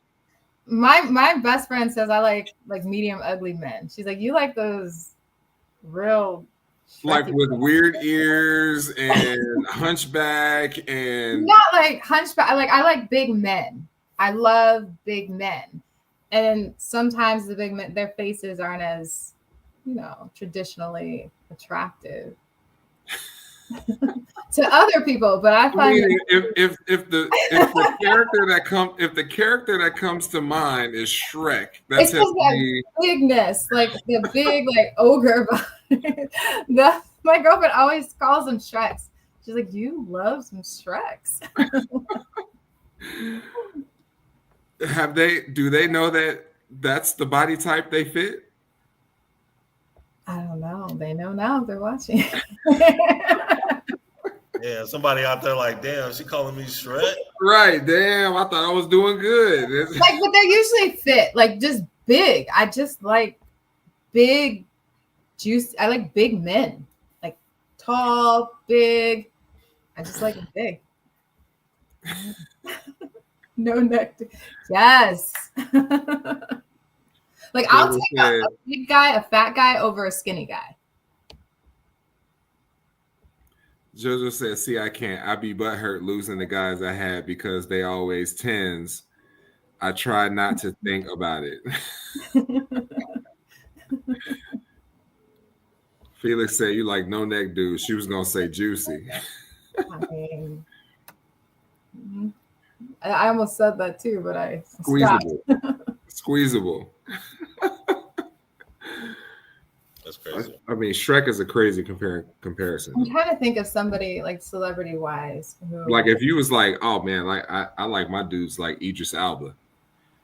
I feel like everybody could be like, okay, then we can associate a body type with that. I think she's talking about like Seth Rogen. No, he's too fluffy. He's too fluffy. I'm talking like Jason Momoa. Yeah, but without all the stringy hair. Yes. Jason Momoa, he's Or John Cena is a really good one where his face is a little hard. He looks like he can take a punch. He's big. I like that look.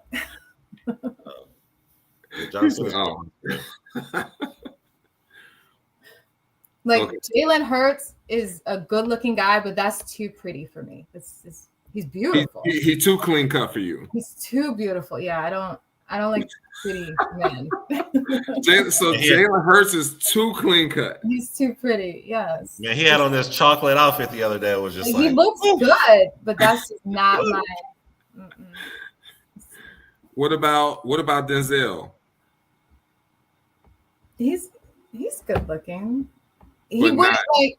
I would have to get to know him because if we were at the club, he wouldn't be my go-to. I wouldn't see him and be like, oh, like I like. If you like him older. I like him older, but I like him big. I like him tattoos. I like a little. Looks like just former bad boy kind of look. I don't know. Like Batista. Dave Batista from WWF. I gotta look him up. I like pretty guys. Let me see. Yes. Yes. Yes. 100%. With the beard and the ball. Yes.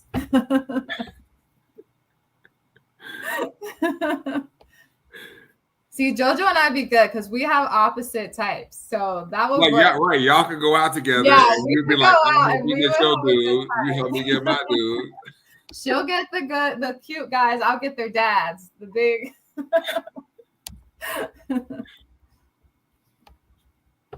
KP, what's your type related to a celebrity?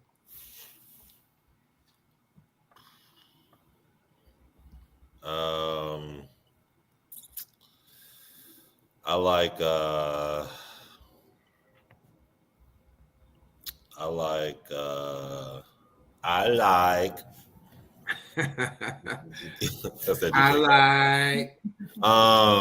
let me see. Who do I like? I don't really know celebrities. Like I do know celebrities, but I don't know celebrities like I used to. But I mean, this is not. I don't know. I mean, we talking like Sexy Red? Or we talking? No. I would never date a girl that was like Sexy Red. No way, Jose. I wouldn't even smack. Sofia Vergara? Yes. Missy. No. I read her. Yes. No, Sofia Vergara is fine, but I like J-Lo. J-Lo's fine.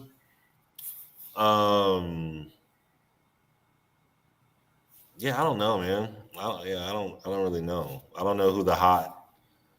You don't have to be somebody hot. I mean, I love Blake Lively. I love Blake Lively. Ooh, her, she not the nicest. Ever since I seen her in Savages. That was a crazy movie. Playing to me. You don't think she's playing? Nah, she looks good.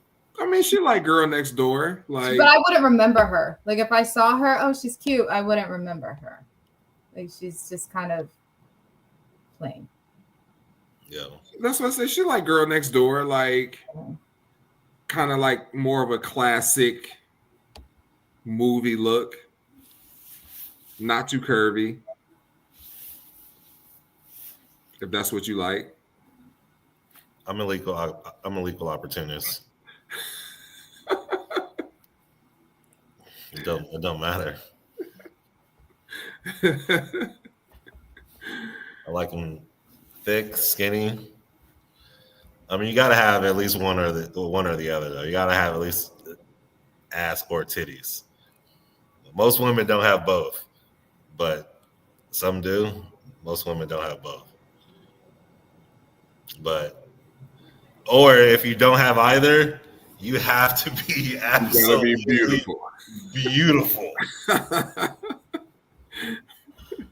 Beautiful. I was just talking about this with the dude in the gym the other day. You have to be absolutely beautiful if you don't have ass or titties, which is crazy. Which is crazy to not have either. Yeah, I don't know if I could. That would be tough. Like if her ass is as flat as mine, and I got a flat ass. I got a flat ass. So, like, like if I, so I mean, I don't know. I don't know if that'll be tough. No. I'd rather see a flat butt than a BBL. Yeah, I mean, BBLs are different. Yeah. Yeah, I mean, I'm not a big fan of BBLs anymore, but I mean, He's it saying looks more. it looks good. Means It there looks once was a time. It looks good. I'm not gonna say anything. Say it. Say it. No, I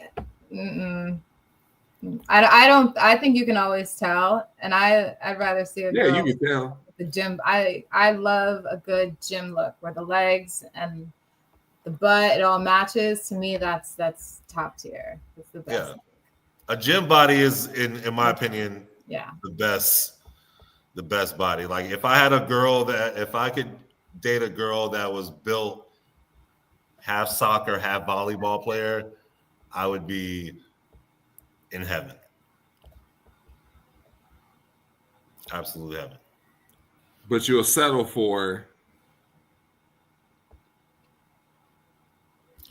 softball. I'll settle for a shot putter.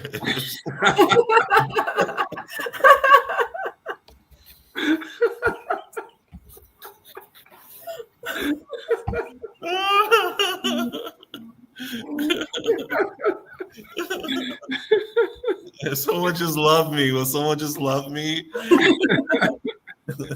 Someone just love me. Oh man, no, I ain't settling for no two, boo boo. Sorry, that ain't gonna happen. No, I mean I would settle for. I mean I wouldn't settle. So, I mean I don't know. Compromise. Yeah, I would definitely compromise for sure. At this point in your life, you would still compromise? I don't think I would.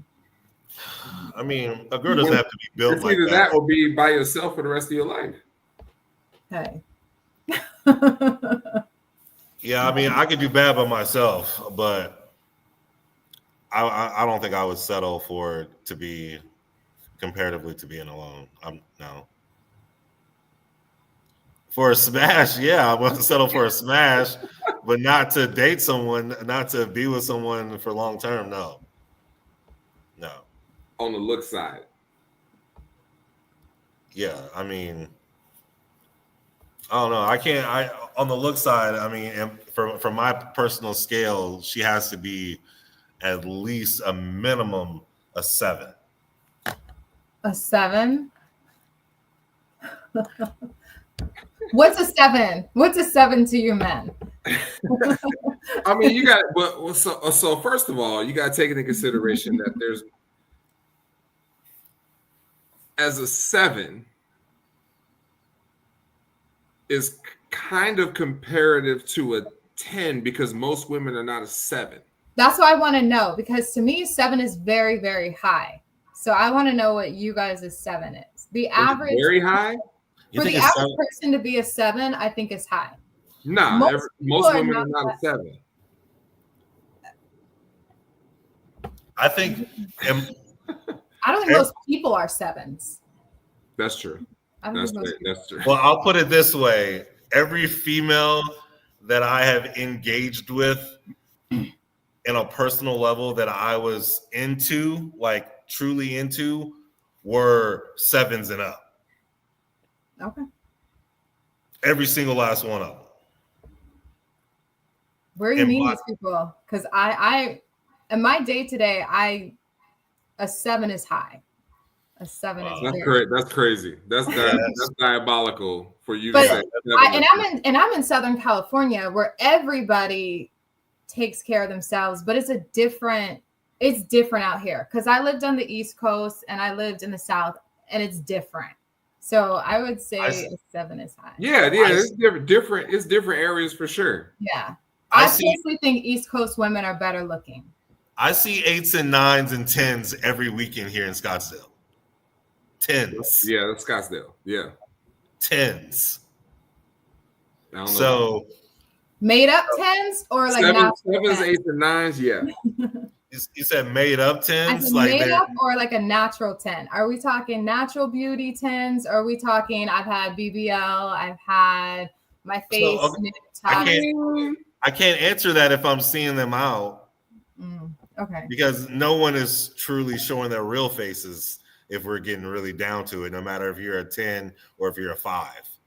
Right. That's why there's no such thing as a 10, because as a guy, we know that women wear makeup, heels, all types of shapers. So the person we're seeing, like if we're just out one night, the person we're seeing is not the actual person physically.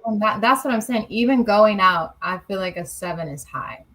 Wow. That's why I need to see some of these 7s and 8s that you guys are seeing, because I don't see them on a day-to-day basis. Nah, you don't be. You need to come to the Dale. You need to come to the Dale. Yeah, you'll see. Yeah, you won't. Yeah. But my 7 and a 1, like I think women are beautiful. So I'll be the first to be like I'm that woman. Like, oh, look at her, she looks good. But I find a 7 to me is leaning more towards a natural beauty. I do not find if you're 7, but you've had all kinds of stuff. To me, that's you looking like everybody else. That's probably a 6. But I think when you say like 7, right? Like if you look at the majority of people, even you say like the majority of people are not 7s. If the middle of the scale is from 0 to 10, the middle of the scale is 5. That's like saying if the average is a 5, most people aren't really a 5. We're talking like 3s and 4s for a lot of people. 3 men and women. You're saying men and women, a lot of 3s and 4s, 3 for men and women. But then when you get to a 6, you're like, this person's a little bit different. 7, they've kind of separated themselves. Okay. If you met somebody that was an 8, just on the physical, this person is an 8 and a 9 are almost 10s on the scale, right? Mm-hmm. So if you met somebody who was a 7, like you said, there's some natural beauty there, but they are so far head and shoulders above physically other people that they might as well be an 8 or a 9. But when you're getting down to like 6, 5, 4, 3s, that's kind of like a little bunching, and that's where, depending on what you like. That's right. So that's what I'm saying. Depending on what I like. Okay. Yeah. Depending on what I like, I haven't truly dated like that. And again, that I was truly interested in. It was mutual. It was reciprocal. We dated, boyfriend and girlfriend, or even we dated. No less than a 7.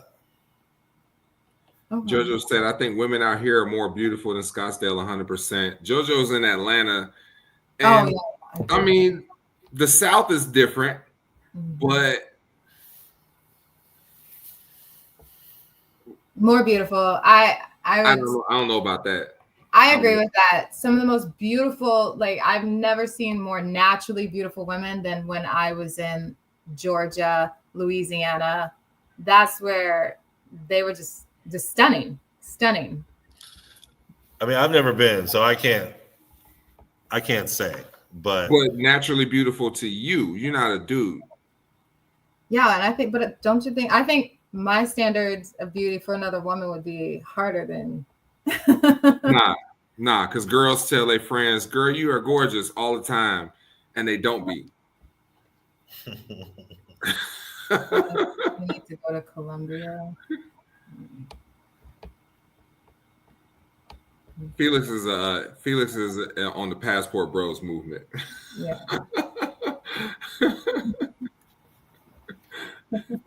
Let's see, Felix. Passport. Miami. Now Miami that's where I saw a lot of tens. Were they natural? Probably not. But that's where I saw the most tens was in Miami. I mean, I've been to Miami, but only for work 2 times.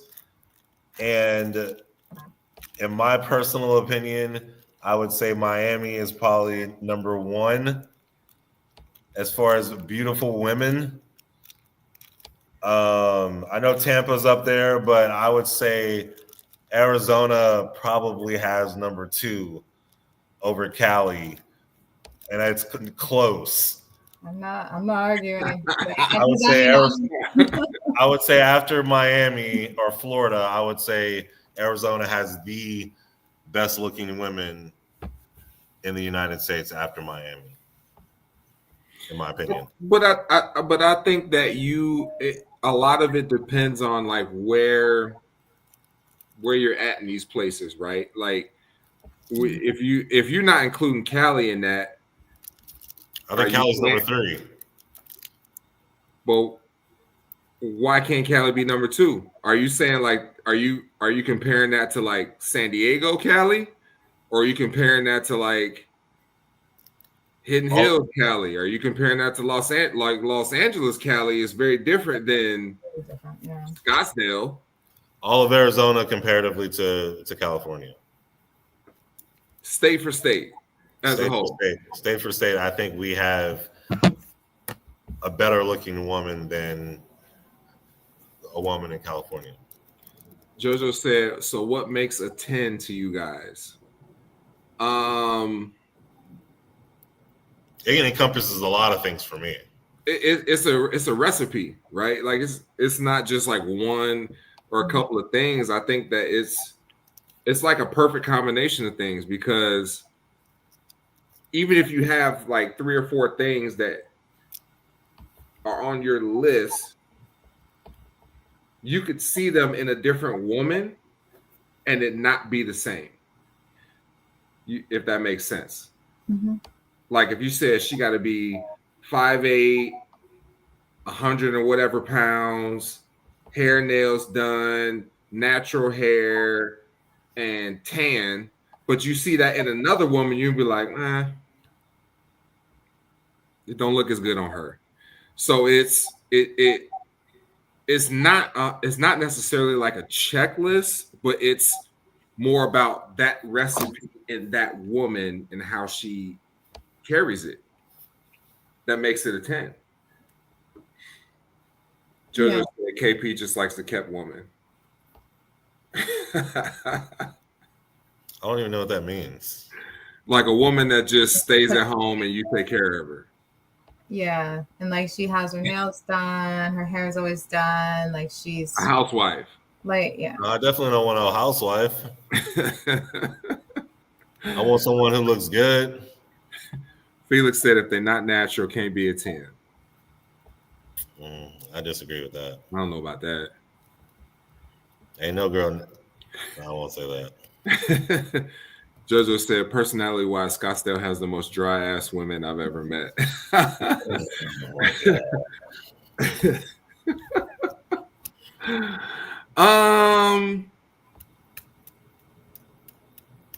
I think the interesting thing about Arizona is that it's so focused on going out.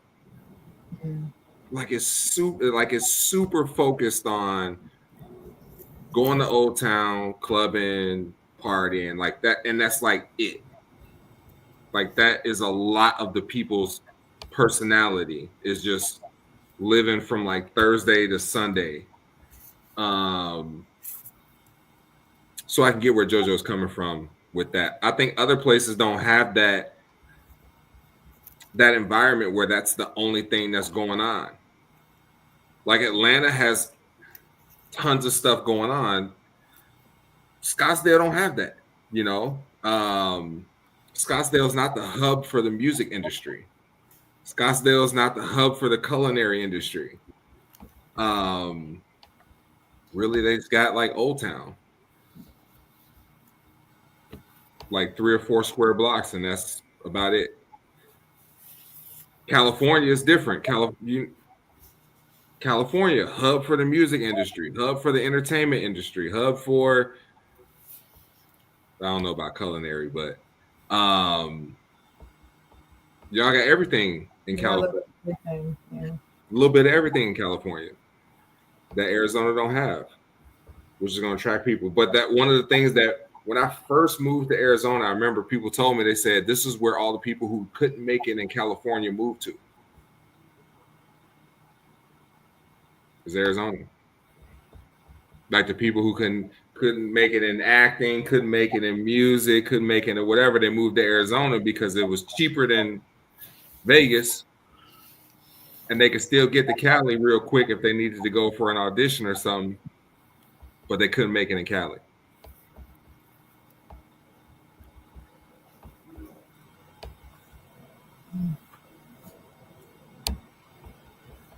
But you still there, so you made it. So, Always. Nigga, we made it. All right, we hit 2 hours. Yeah. Man, we hit 2 hours 10 minutes ago. Let's get out of here for the night. KP, what you got for the people as we get out? Like, subscribe. I even put on my Instagram tonight. I would have gave away a free pair of keys if somebody would have called in, but still no call in. No call in. Sad. One of these days, we'll get them. One of these days. Appreciate you guys for watching tonight. We're gonna have to. I think we're gonna have to give out a date with Kadriana. No. You call in to a guy and you call in. Yeah. No. We're gonna pay for your date with Kadriana. I like that idea. No, I don't. For Valentine's Day on Friday. Yeah, I think that's perfect. Mm-mm. I got somebody who's 5'7", you know. What? Too short. Too short. Nope. 5'7", husky. Walks around like this. Pat it up. Pat it up. Neck so big.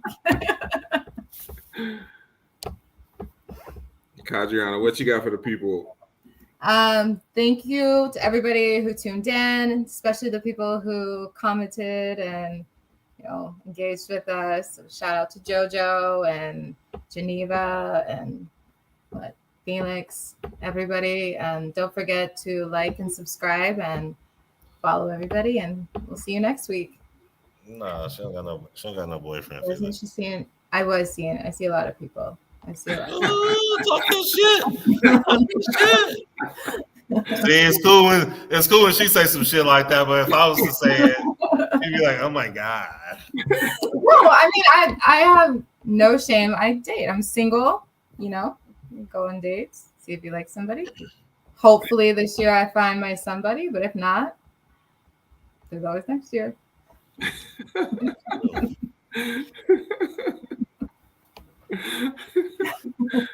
So in other words, she's still down to get that thing put on her. No.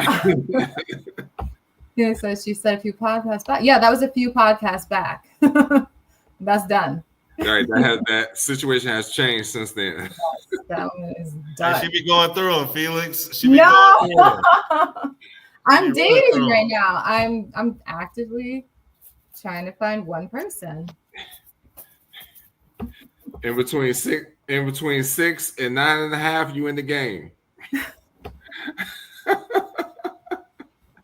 Well, she's gonna block you. I don't block. She might block you if it don't work. And I want to give a huge shout out to everybody who tuned in today. I know we went super long, but the people who stuck through and participated, we love you. We love you, love you, love you. to reiterate, the podcast is available on Apple Podcasts. It's available on Spotify Podcasts. It's available on iHeartRadio. So anywhere that you want to go to listen to it, even if you came in late, you say, you know what, tomorrow I want to listen to it. You can sign in, listen to it on any of those platforms, and catch the whole show on there. If you can catch it on YouTube.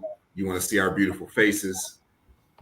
If you want to do it that way too. So we are available. We are everywhere. Anywhere that you can be, we are there. So like, subscribe, share, tell a friend, tell that friend to tell another friend. We look forward to continuing to have more shows, more topics, more special guests.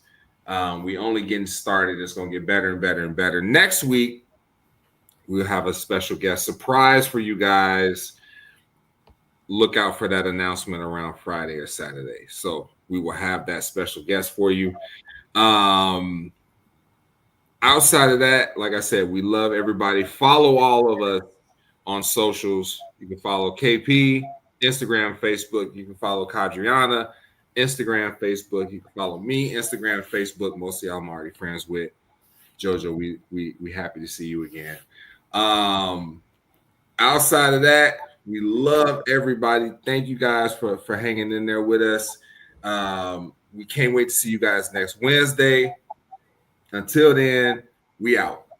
Let's go. Happy Valentine's Day. Happy Valentine's Day to all the lovers. Ladies. Oh, very nice. Hey. Yes. Hey, ladies, holler at me. Friday.